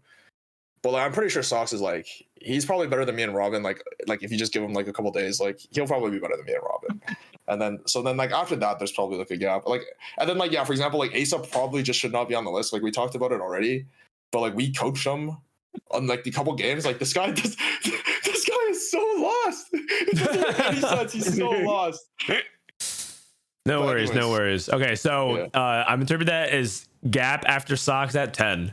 And that was a really nice breakdown of the power rankings. I'm just going to move us along to our third segment, which is called Agree. I wrote Socks edition, which was actually a carryover from the previous one, but it's funny that Socks is on this episode, so we're just going to roll with that. Socks, did you know we did that last Agree? Dan picked 3 of your statements. Four. I was there. Yeah, he was there. And then this price guy literally took my fucking like data's fake thing as a fucking like a fucking text on a fucking law sheet. Like this guy literally just read it literally, and we all know what it means. It doesn't mean data's fake. It just means like people are over indexing on data, and Brad's like data's not fake. Honestly, Socks, I was responding to the people who take it literally, not to. I didn't think that you took it literally. You know, I basically was like, I'm sick of people saying this and thinking it literally when it's obviously bullshit. Yeah, people are over-indexing on data. I completely. You know, my partner like makes fun of me every time I say close the lights. It's just like, what do you mean by close the lights? That's you right now. Yeah. Turn off the lights. Yeah. Well, okay. Regardless of that, thanks, Socks. We're gonna make these ones pretty quick. We'll just start with this. Actually, we kind of talked a little about it. The first one we can just go very quickly is Flex Play is currently dead in TFT. We actually talked a lot about this at the very beginning of the show. So if you're interested on that, You can go ahead and rewind, I guess, if you're listening on the audio version. But real quick, just like Bryce agreed. I agree. Yeah. Socks. I mean, I actually disagree. So it's Okay. It's what it is. Like I'm closer to agree, but like I'm not like hard agree, but I mean, yeah. Okay, so actually, Socks, like- Socks has something interesting to say. So Socks, go for it. No, I don't have anything interesting to say. I just don't think it's dead. I've never thought it was dead. Even though the worst metas, it's never been dead. Like what is? Well, I don't even know what that means. Like the people who are doing the best, like when they don't hit fucking, like they're playing Gnar and they don't hit Gnar on the roll down, they don't go 8th. They still salvage into like a 5th or a 6th by playing something else. It's never dead. It's never dead. It's never been dead. You're never gonna find a TFT patch where like you only buy a subset of units. You always have to like quote unquote adapt to what you hit. I mean, fascinating. Yeah, but wait, isn't I mean, it's just saying that like, is it worse than before? Yes, right. But like, is it? Yeah, that's that? all. No. That's all I'm saying. Yeah, I mean, I agree with you that there's always. No. I mean, this statement is not. He's like trying to that. lure you. He's trying to lure you, I'm bro. not Yeah, trying to Socks. lure you. I'm Socks, saying you're that- literally doing exactly what you just criticized me for doing when I was doing it to you. I was just doing it for the people who feel that way. No. I mean, you can say that. You can. This is not true. I think like this meta right now actually is probably more flexible than most metas we've had in other sets, such as set 3, set 5, most of set 6, entirety of set 7, low key. I mean, I'm not in a position to argue with that because I have played entirety of zero set games. I've played Set seven's a zero fucking- games. No. Like if it's better than half the sets, if it's better than literally half the sets, how can it be considered dead? You just said by the way that like low key set 7. You think set 7 was promoting flex play by having exclusive traded dragons? No. Yeah, Okay, to a I'm few saying, spots. biggest four fun set. He's I'm saying saying right that now there is better. might have been a day where set 7 was more flex than currently, but Oh. Really? You're saying that? No, nobody's saying that. Nobody's saying that. Nobody's saying that, man. Like Andrew was translating it to something that he agreed with. No. Back in the days, nobody's saying that. there was time where you could either play Siphon or Soy. Like that's not bad. Yeah, Like, you build and ice then for both? you buy one of them, and then you can no longer play either Siphon or All Soy. right. Bro. Guys. Double upon one of I them, mean, and Socks, you'll never pivot again. Socks, here's what I can say. It's hard for me to argue against you directly because I've played zero games of this patch. I've basically watched zero games of this patch. But unless something has radically changed, I played hero augments for however many months, and your opinion is asinine. There's no, No, that's not true. I mean, there's no fucking way, man. I'm sure Guubums can back me up that here, like, that's just not true. This is actually like, Oh, it's okay. actually- like I said, I lean towards agree, but like at the same time, like yeah, I wouldn't be as like too like like Sure. definitely, yeah. Wow. like currently dead needs at least like bottom 2, like in terms of like patches or sets, but sets, but that's just not true. This is actually I think that the past two sets are both in the bottom half of flexibility of TFT. Well, no, like they're definitely that's not even a statement. Like that's all. Okay. Like that's not even. That's just. So that means that's just a so fact. and I have think to, and but who's the personally current one? I Hold draw on. there's a line of flex play for me. There's literally a line above which if there's enough of this going on, it's interesting to me, right? And then there's the below the line. And I think these are two of like maybe 3 sets that are below the line. So that's pretty bad company and it's been a year straight. So I don't know. that's all this prompt is trying to say. Okay. Well, I think that's Let's just fine. move on. We can just move on. I think that's fine enough. We're going to go to this one, which is talking about the hacker trait. The hacker trait is healthier for the game than the assassin trait. By the way, I just want to point out, chat agreed with that previous statement. Cool, So agrees the with sentiment's this. there. This is just everybody gets a sin spat. Anybody, it's like okay, you get a sin spat, you get a sin spat, you get a sin spat. Go have fun. Like sin Olaf, nope, that was illegal. You sin every like half the units in the game, nope, those are all illegal. But like no, like what is this? And Like, it doesn't take an item slot either, by the way. Yeah. And You get 4 items. And it gives you Omnifam. Yeah, you just get 4 items instead of 3 items, and one like okay, you used to be able to make sun spat, but like obviously they removed that like a little bit sometime last set with Olaf because like Olaf was being a mess. But imagine like. I mean, this is the most illegal. Like, hacker is so sad. And also, by the way, like, first of all, hacker targeting was actually fine-ish. And then they're just like, yeah, by the way, like for the mid set, I know we're not going to change anything, but what we will change is make sure that like hacker targeting is not fine-ish, by the way. So then randomly you just get like, you put 4 melee units in front of your carry. Nope. Well, your carry gets 1 shot. And then obviously we adapted and we positioned better, but then like you position in the way like people adapted to, which I do think like whatever. Like it's a good thing that people are adapting, but like you're just gonna get one shot by Garen, like stunning your entire team 15 times. Like I don't know, like Okay. You sound very personally afflicted. Hey, Goobs, I want to let you know, man. Right. It's gonna be okay, buddy. I feel like It's gonna be okay, man. Just getting hacked. We're all gonna get through this together. I have the no, it's not unpopular opinion. I definitely disagree with this, but like it's so borderline for me. I genuinely think Hacker is more interesting than Assassin, like a lot more interesting. Yes. I think it's more interesting, but I just don't think it's healthy. Let him finish, man. Let him finish. Adaptability, you saw people literally start adapting positioning like crazy. I mean, most of the times you stop defaulting positioning. I genuinely think it's better. I mean, I agree that it's more frustrating, and I don't know how to explain it. But the thing is that like I thought Hacker actually creates a more interesting trait than Assassin. At the end of the day, Assassin was just full clump, and you fight them, you always full clump into them, and that always worked. And like, you know, like there was like some very, very simple default position you can do with Assassin. Everybody just did them all the time. I think Hacker has so many more nuances, and like there's so many cool things about Hacker. All the things that Goom said that was unhealthy, it's just like it's true, but it also makes it more a nuanced game. So I think it's more interesting. I just don't think it's healthy. Like sending in like a 5,000 or 5,000 HP Draven that you like just one shot secure. Absolutely. I mean, it's probably not healthy for the game, but long term, the game needs more interesting things than just like Assassin every set. Like arbitrarily down the line, like fucking set 10, when they come with the greatest set of all time. Yes. We don't just want Assassin every fucking set. Like we want more ways to innovate on the backline access trait. And Hacker sure was the first step at doing that, and it was not healthy. But in the long term, is it not healthy? Of course it is. In the long term, this is how you improve TFT. We're gonna find something that's interesting, that's not so frustrating, right? Like I don't know. Wow. I mean, what a perspective.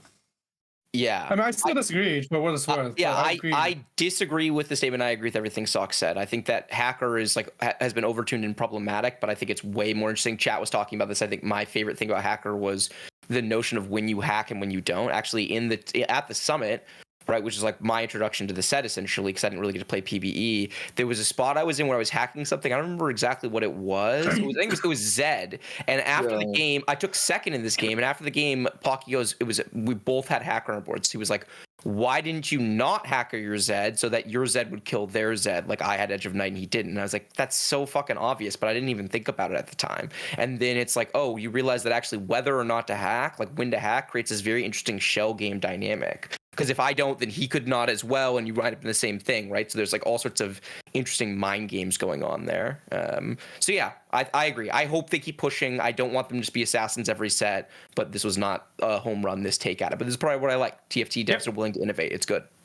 That was great and exactly what we want from an agree segment. 90% of people disagreed. It looks like everyone's, except for a few, for the most part, feel very similar about this. Our last agree for today is something that may have been a little bit clued in from the very beginning of the show. We mentioned High Roll Radio. Gangly did a data analysis of tournament results to talk about who competitively should be celebrated currently. If TFT were to end today, who would be like you would say would be the greatest North American player of all time? And his conclusion was Guubums and Socks. And so I want to go with the panel. I'm pretty sure I know what Socks and Guubums are going to do, but I'll let them start off first. So Guubums, why don't you kick it off? Okay, here? there's no way there's no way. Okay.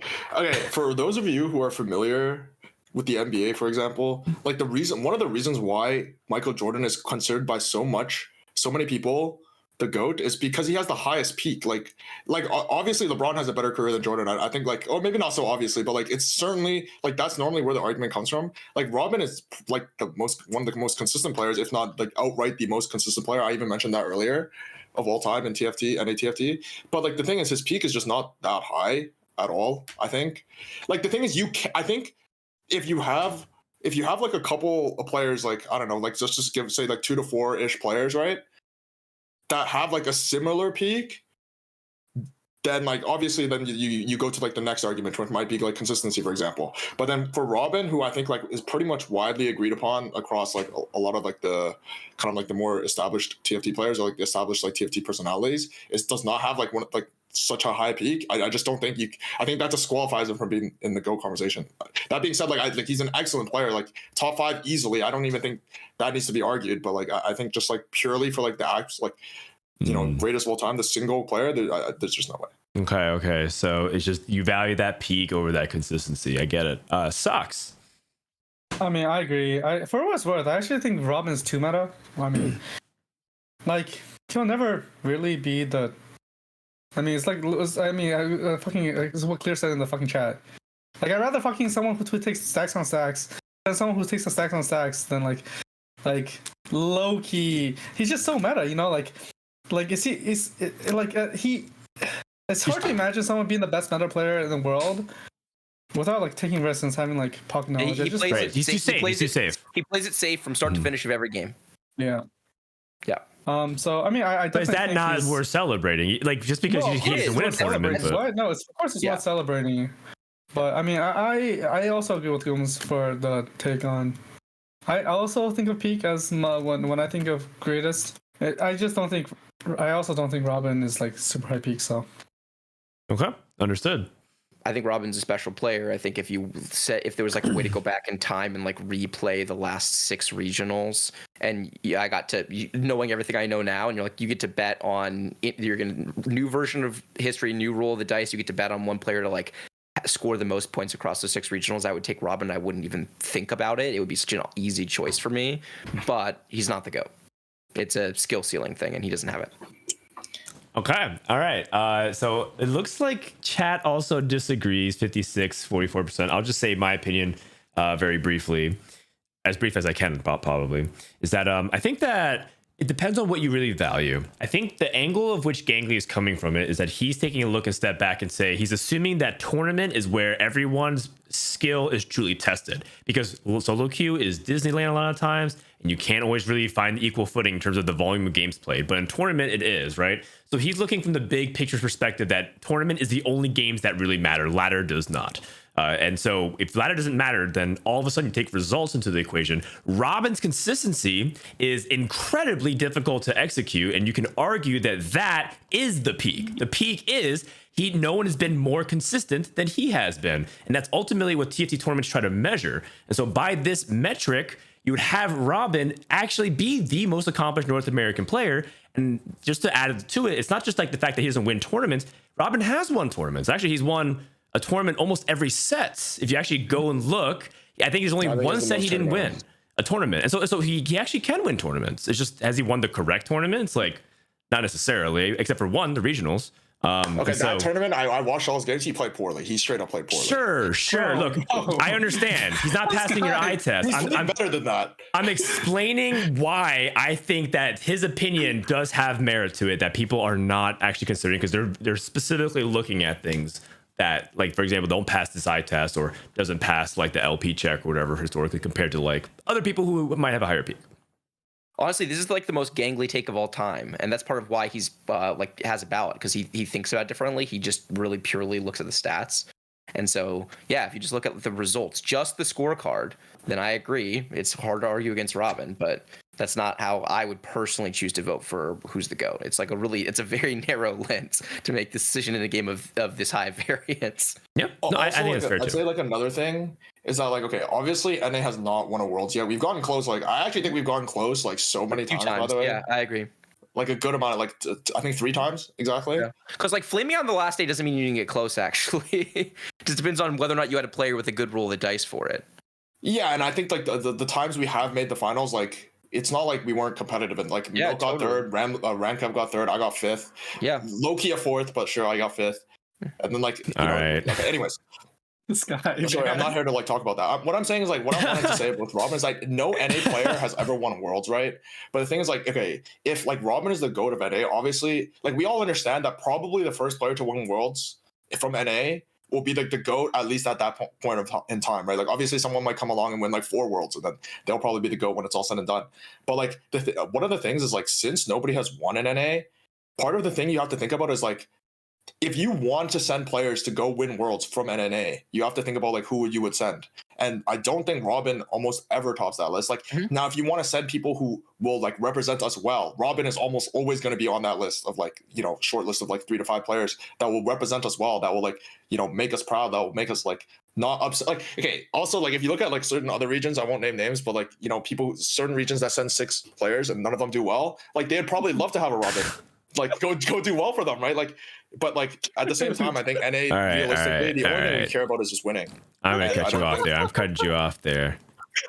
Oh, I think a lot of what you said, Guubums, I have to I like unpack the part it. where he flamed EU. I like the part where he flamed EU. I agree with that part. I won't name names. I mean, I agree with everything that he just said, honestly, like 100%, basically. Yeah, like he's not a threat to win worlds in general. Oh man, jeez. What, you know? I'm glad that you're all fired up about it. It makes it all the more interesting if EU outplaces us this year. So we'll see. Man, don't worry. Chat made it kind of close. It was a pretty big split, 55-45. I think it's interesting. He's trying to change people's minds, and I think that's really cool. With that, let's go to our last segment of today, which is fantasy draft. I would ask that we move pretty quickly on this one, just in the interest of time, not making the episode go too long. But if you guys are ready you ready to help lead the draft here? I would love to lead the draft. Okay. Same rules as always. Everyone starts with a budget. It's $100. We'll take turns nominating. Nominating doesn't really mean anything. It's just who you put up first. It matters a little bit at the end, but don't worry about it. So basically, you just have to use all of your budget in order to make the best team you possibly can. You get your points from the tournament. Whoever has the most points wins. Great. All right. So with that, let's go with a random number, and that random number it'll be Socks. So Socks, you put up the first person up for bid. Okay, I'll do Asian. Wajan Iverson. I'll start on the 25. Okay. 25 for Wajan Iverson. Oh wait. I just need to, I thought that I have to ask a question. How much did you guys prep for this? Not like I don't even have a list. Oh, I didn't prep at all. Don't worry I about don't it, have man. a list. I haven't watched anyone play. I haven't played. I have no fucking idea what's happening. Yes, right which now. makes Dice so dangerous, by the way. You just do not know what he's thinking and what he values. Outside preference. Yeah, I got my fucking sheet right in front of me. I know everything. All right, 25. Does anyone want to go 26 on Wajan Iverson? Yeah, 26. Okay. 27. 28. 29. 30. Guess I'm done. Maybe I'll join back in. Someone else wants to someone wants to build them up. Be my guest. Ooh. I'm gonna let it slide. Goobums? I wasn't planning on bidding. Okay. What, all right. really? I'm Okay. hoarding, man. So Wajan Iverson going for 30, going once, going twice, sold to Bryce for 30. All right, Wajan Iverson is off the board. It's pretty funny because I actually haven't ranked the lowest, I think, of anybody. I believe so. I mean, he's probably worth 30. Yeah, probably. We'll see. Probably Goobums? worth more. Oh, well, okay. The thing with the Asian is like he doesn't have like too much over. Like he's already going to Worlds. Like Yeah. he's not going to play in a That's full fun my tournament. inclination Yeah, as well. No, but he's new. He's new to TFT. Like, have you seen all these new incomers? Like, they just play TFT for fun for no reason. That's Yeah, true. but He they don't like actually these played this fun tournament, tournaments. right? He played the tournament before this, the Ramen Bowl, for fun and won it. So yeah, Yeah, maybe. like, but the thing is, like, part of the thing with like for fun tournaments is like everyone's for fun, right? Like, so, but like, so obviously some players here will like be trying harder than others. Like, I just don't think he's gonna be like being like. No, the I just think best he's form. new. Since he's new, he's like, I gotta make my mark. It's like ASA at some point, but then he's old. Wow. Okay. Well, on that note, Goobums put up the second person for auction. All right, I want DQA for $1. Wait. I feel like I need to get DQA back for that kind of value because I did last time and he actually got me infinite points. $3. That's what I'm saying. This is $3. value. $3 for 3 letters. DQA. I'll do DK for 4. I'll do DQA for 5. I'll do DK for 6. Ooh. I'll do DQA for 7. I'll do DK for 8. You can have DQA for 8. DQ8. All right. Going once. No, I'll bid 9. Ooh. Wait, what? Yeah, that's right, man. DQA to Bryce going once. DQA going to Bryce for 8 going twice. It's 9, but Sold to Bryce. DQA going for 9. All right, that puts me up next for bidding. I will put up Socks. oh shit. I'll put up Socks starting at 25. That's a little high, no? You think so? No one wants to go higher than 25? I'll do 26. I'll do 26. Okay, I'm just like, I'm more than happy to kind of sit on 25. Socks, you don't want yourself. I kind of want myself. I Yeah. kind of want myself. But also, I'm pretty sure I'm kind of bad. I'll do 27 though. okay. 27 for Socks. 28. Okay. I'll let him have for 28. That sounds pretty good. Really? Wow. That feels like just like a do not touch sign, Bryce, to me. Yeah, that's very interesting. Yeah. I mean, call with Guubums all the time. I'm probably around that level. I'm not sure. 28. All right. Bryce. I'm not bidding. No, I'm good. No, you're offering up next. Oh, I'm offering. Yeah. Sorry. I will offer Hitsy for 1. Wait, is this the first time Kitsy. someone didn't get themselves, by the way? No, that's No, happened we've had people before. pass. Yeah. Just so doesn't want himself. Yeah, I'd say it's like 80% probably.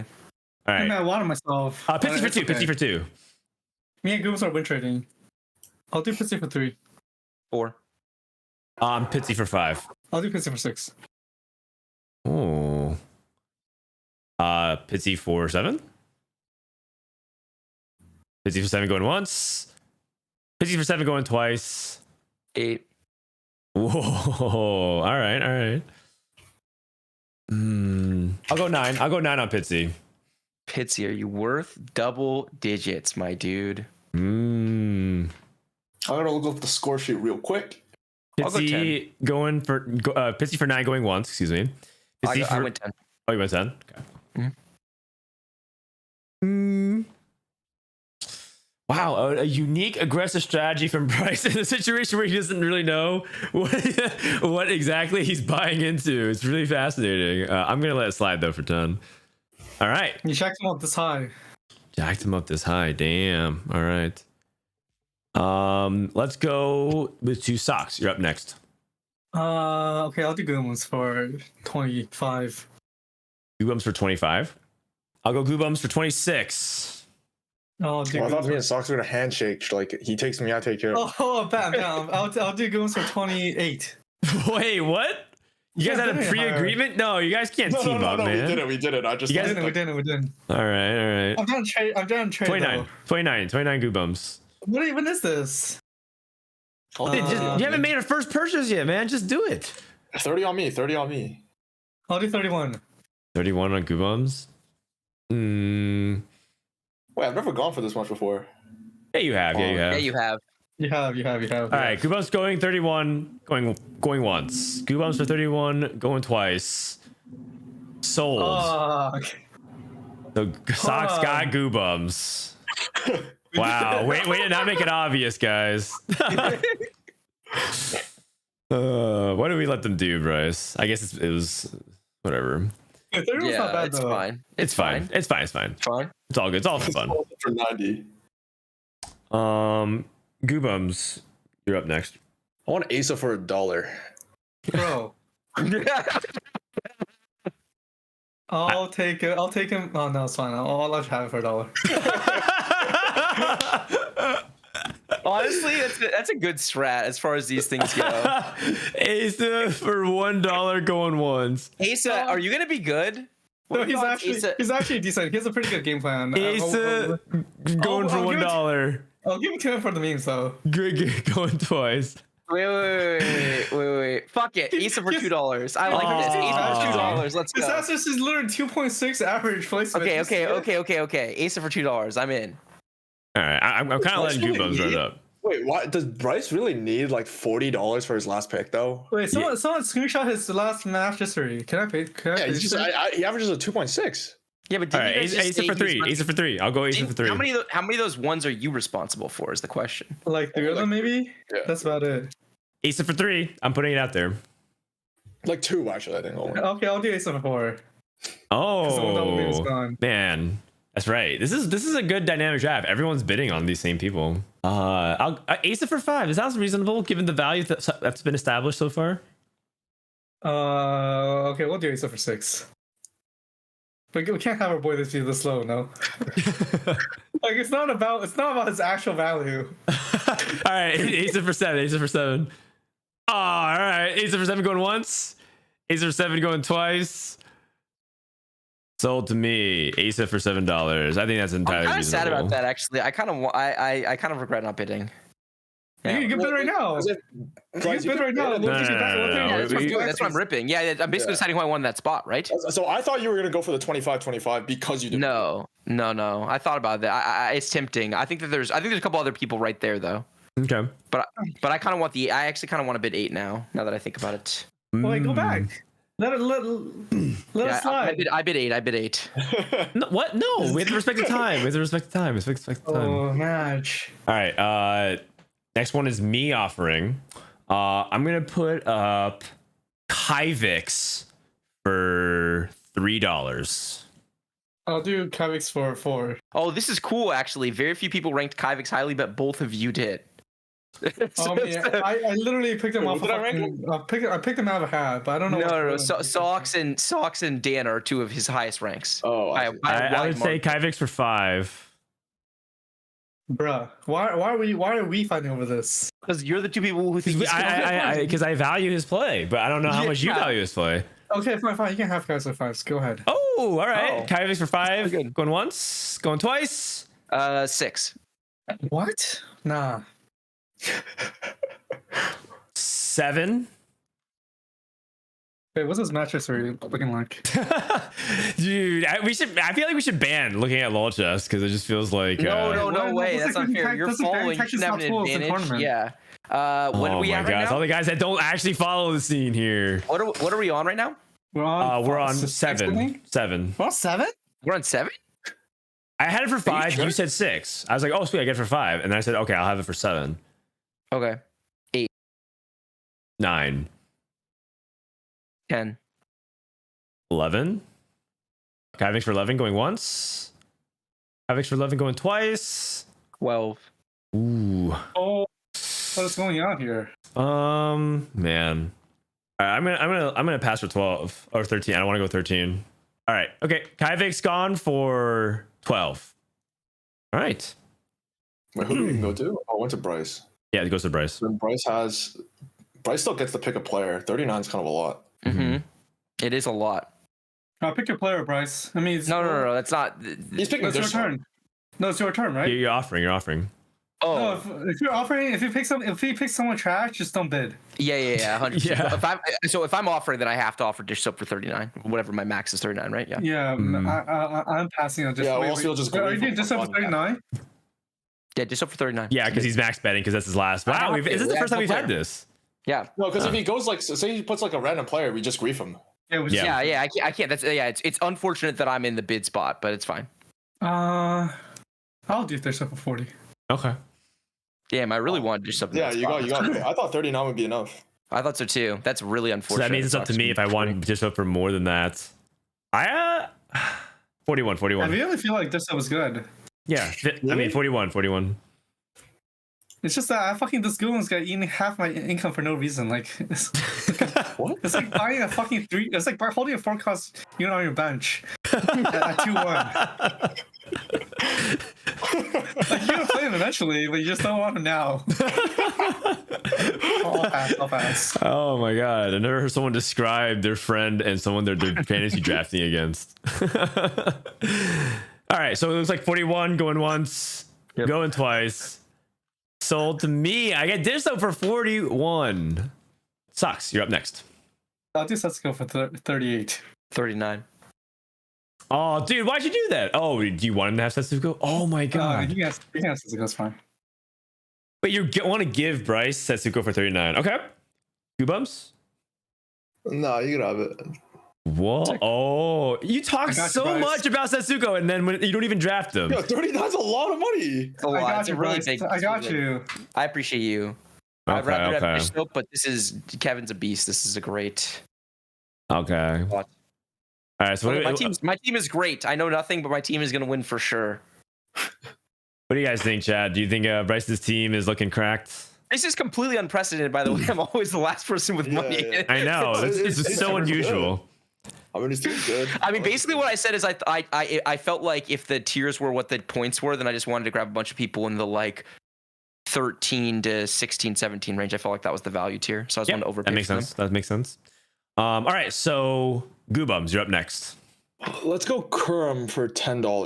Okay. Kurum for 11. I'm bidding on that.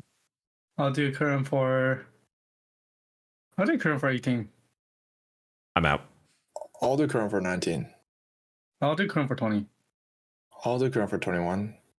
Whatever 22? happened here, I would like it on the record that Socks earlier in this very podcast said that he thought that the gap between Kurum and DQA right now was so small he could not put a tier there. and then he let DQA go for $9. And how much did you just bid on Kurum in this situation where you are evaluating player value? You bid 22, I think. Okay. That's good information to know later on. That's not the I mean that means nothing. It means everything. It's literally you valuing the player, bro. You're literally It is. But it's right not now. tier. There's no skill gap tier. If you think just try. one player is worth Stocks, if you think that one player is worth $22 and another player is worth $9, either there is a skill tier there, or you don't understand how this works at all. No. Those are the only two possibilities, Socks. Actually, you cannot argue your way out of that. Those are the only two possibilities. No, that's not true. I mean, Yes, that is Well, you can be bidding someone up. That's the last No, one. That's not what. That's not what's happening right now. That's not what I'm doing. That's not what I'm doing. I mean, I just think that 10, like, maybe DK is not the best example, but I just think like the difference between like a $10 player to like a $25 player is not that much. It's huge in this. Like I said, there's only two. It's debatable, but it's not debatable, man. No, because I think like someone who's like $1 is as likely to win the whole thing as someone who is worth like $20. Okay. All right. Well, regardless of whether or not that's true, Socks, I understand what you're saying. We got to get this auction moving. Sure. I mean, what are we at right now for 22. 22. I'm done bidding, so. Okay. All right. Socks gets Curve for 22. Congratulations. All right. I believe I'm up next. I'm going to put up. Let me see. I'm collecting the boys. Kurum is my boy. True. Excellent. I'm going to put up Soju. For 10. I'll do 15. All right, you got Soju, bro. He's not bad. He's not bad. He said if he thought it was on last patch. Wait, hold on. Can I do 13? No. That's not how that works. I will on that move. It's either 2 5-head that Socks is baiting me into it, but I'm gonna let it slide. So no. 15 for Soju going once. I thought you guess something more. You could 15 for Soju going twice. Sold the Socks for 15 buckaroos. That's okay. All right. You got the all-star team: Kurum, Soju, and Guubums. Still the boys. I mean, Soju's not good now. He will be good by last chance qualifiers. I don't think 15 is like unreasonable value for him, knowing nothing about his current form. Yeah, I think so. I think that evaluation changes if you know his current form, though. Yeah, of course. Yeah, I agree. Okay. Bryce is, you can't offer anything. Bryce I Socks. can't offer. Yeah. Okay, Socks. Okay, I'll do Voicen for $2. Voidson for $2. Bro, that's actually interesting. He's playing $1. No, you can't do that, Socks. Dude, you can't. $2. And he's playing from Japan, Socks. Wait, what? Yes? Yeah, he's gonna be playing remotely. No, you already offered it up, man. You're fucking, it's over, bro. I didn't know. You sold your board. Like this is what's happening. Yeah. Wait, what? How am I supposed to know everything about everyone? Like what? That's literally how this works. That's like TFT, man. If you didn't know Garen was broken and you're passing let's give it for $1. No, man. I'm paying for him. He's bargaining. No, I mean, the fact that he's on my board, it's even like it's already a throw. It's like fine. You can't negotiate out of it. You bid Okay, it. fine. It's all good. It's all good. It's all good. Goobums, you're up for next offering. All right, give me. I didn't know. Wait, how do you guys know this? Give me DPay for $5. ePay. Hi, Ryan. Hey, we didn't talk about DPay at all, by the way. Quick shout out to him. This is his first time being ranked, and he got ranked really highly. 9th. He's been popping off on ladder rate lately. I'm excited to watch him play at some point. Obviously not right now. Yep. Hi, Ryan. Yeah? You want a bid? Okay, go ahead. He's I'm gonna not bid bidding. as good as you. You had to be 6 or higher. Ryan, you wouldn't have bid $2 on Phil, would you? No one would have. It's okay. Boyson's also he's gonna pop off for Japan. True. All right, awesome. Okay, well, we have a bidding. we have a bid on DPay for 5. DPay for 5. I'll take it for 6. 7, 8. 9. 10. I'll do 11. Okay. 12. I'll do 15. Holy.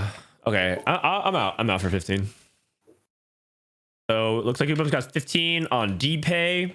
Let's look at Ramblin', and I'm gonna start him off at 17. Okay, I'm pretty sure Ramon's one of the people I'm thinking about. I'll just bid 30 for him. Like if I got him, I would not be sad. Okay. Well, then, nice. All right. In that case, Socks is basically pushing. Unless Goobums, you want it for 30. No, I mean, I doubt. No, you can have Rambo for 30. Yeah. Okay, that's fine. Docs values the people who have stuff to play for.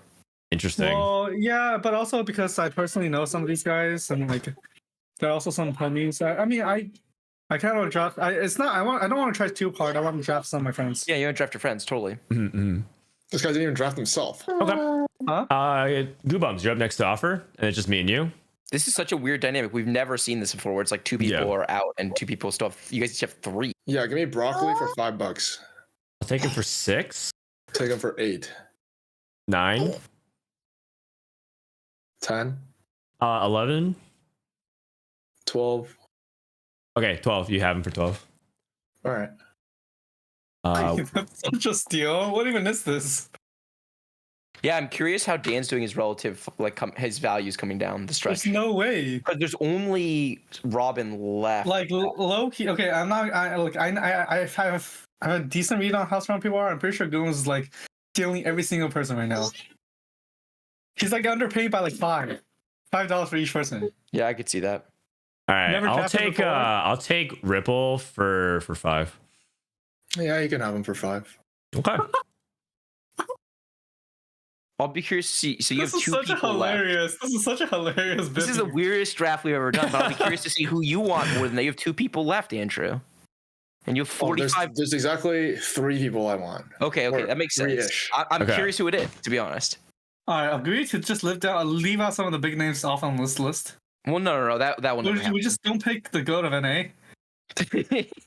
P God for $1. Key God. Okay. Precedent for $1. Oh my god. Now this is a 50-50. Is he baiting me with Precedent, or is Precedent actually like, does he actually value it? The thing is, I watch a good amount of Precedent, and he just has high days and low days like all the time, so it's just like hard to tell. He's gambling. His spot is so bad. He's trying to gamble to get himself out of it, because he's trying to see like, oh my god, he's hackering me, man. He's just calling which side. I like the mind games fight for fucking Goons. He's hackering me. that. Now I have to 50-50 it, dude. Like, oh my god. Like, do you really want to pay $2 for a precedent? Ain't no way. No, I'm just kidding. I know. It's just about the slot. We all It's know really about that. the slot. Yeah. We all know that. We all know that. That happens all the time, though. People second guess it in chat or on Twitter, like this person for this. Okay. At the end. I pass. Precedent, you can have him for $1. Wow. Interesting. Okay. Okay. The best part is he's not watching this draft, so he's gonna see this out of context and just be like, Yeah. it's gonna be great. He's Yeah. gonna think that he legitimately got like, $1. Honestly, I've had so much trouble pinning down who you guys value. I can't wait to see this. All get to right, the so end I'm and just be gonna like, go oh, with that's it. I'll just I think I just want, in the interest of time, I kind of want to speed this up, so I'm just gonna go Robin for 44. Yeah, that's for sure correct. It's not even speeding it up. You just have to do that. Well, okay, so you take them. Otherwise, Who was the best otherwise So now Guubums, you take your last player, and then pay Indo. 44 the most mediocre player of all time. Whoa, So man. far, the analysis of Robin has been pretty fair the whole show, and then you just go, he's the most mediocre player. No, of all he's time. saying No, I no. have to Whoever pick- else he picks, whoever else he picks. Yeah. He's saying he like has to. whoever. Yeah, he has to. Whoever Yeah. he picks, he's paying 44 for the most mediocre. Yeah, no? Guubums, your problem was you either had to give up Broccoli in that spot, or you had to bid up Ripple, but you couldn't let him yeah. get I Ripple. couldn't bid up Ripple. Wait. You were already Guubums, past like, that Loki, point by then. Just pick the most memey character per person for 44. No. The reason why you bid up Ripple, Andrew, is because if you get him to bid again, then you have more money than him. No, So but he then was you- never going to Okay, bid again. no If I worries, bid no just worries. for Ripple, he was passing. He Hey, might guys. have. You don't know. Regardless of it, No, I messed up on Broccoli. I didn't count the money well enough. Wait, who do you want? who do you want basically out of these last two? We're just taking turns picking. I probably want Malala, right? Is this guy good? Yo, wait, hold up. One second. No. No, wait, one second. Chat says 44 for Emily Wang. Imagine paying 44 bucks for Malala. Wait, yo, come on. This guy's 600 LP. All right. He got second last Give me tournament. someone else. Give me someone else. One sec. Give me some. What the hell is this guy's 600 LP?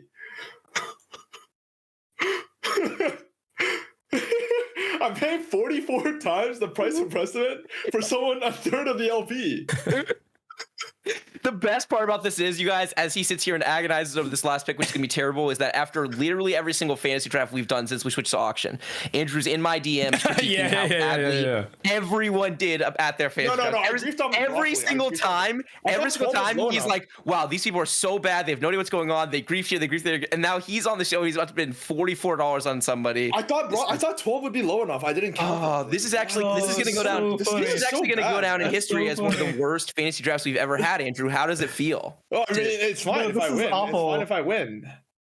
It's fine if I win. That's No, true. who's That's gonna true. beat me? Look, all this could be like just like all smoke, and then eventually What when if the I win? results come, Yeah, you what if win. I Yeah, win? dude. There's no 0% chance of winning fantasy. That's what makes it really fun. Yeah, totally. And Dan, who do you want Who's for the my last winning spot? pick? Oh, wait, are you picking Um, Malala? No. Wait, are you picking Malala? No. I just looked at this guy's matches three. Hell no. What? Just Okay, pick you gotta Emily do this. Wang. She's playing from Coachella. Like, you're chilling. All right, give me Ren. Give me Renzer for Okay. 44. Oh. Renzer. Oh. Spicy. Yeah, I know that you and him are boys. So, Hey, Dan, who do you want with your last spot? so the precedent's out. So I basically do a quick scan. I'm pretty sure there's one person that I didn't even put on my ballot, but given the field, it's like it just feels like I should pick her up. So I'm gonna go for Rainplosion here for Oh my God. for $3.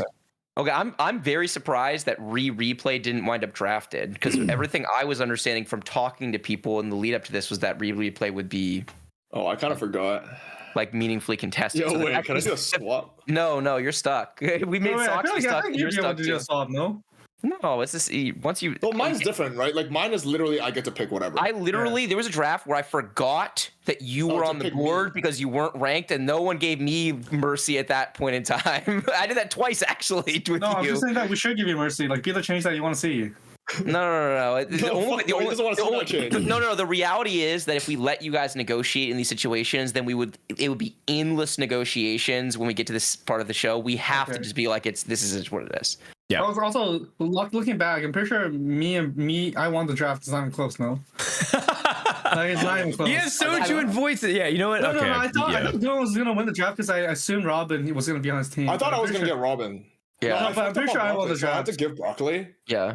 I had to get Broccoli and then secure Robin. But I didn't realize I didn't have enough money. Yeah. All right. No, okay. Also, I don't know if Dan would have noticed if you guys didn't say anything, by the way. No, He definitely would have. He What? definitely He was would have, already right? there when he No, because passed. then he fucked up. Then he should have never bid Broccoli that high. Oh, the first time. You mean when Broccoli was happening?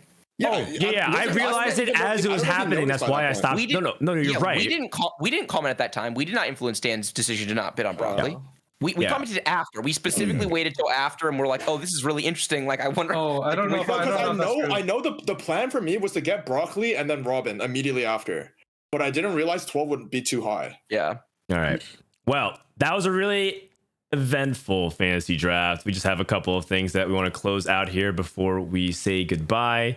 Of course, it's all to preview the MECHA Cup that's happening this weekend. I'll be co-streaming, so if you guys want to hang out with me, if you haven't heard, I do some new fancy stuff now. We telestrate, we do some live instant replay, do a lot of coverage. I'm trying to work on other picture-in-picture views as well. So it's going to be a really good time, and I hope you guys show up to that co-stream. Also, if you want to watch the main stream, it'll be casted by Mort Dog. He's back. He's casting with Makes, who is from Europe, and Casanova and Boop, hosted by Necra. So shout out to our friends who will be covering all that at twitch.tv/teamfighttactics. Sick. And just like that, another episode in the books. That was a long one, but my God, that was a banger. It's been a long time since I laughed that hard, guys. That's crazy.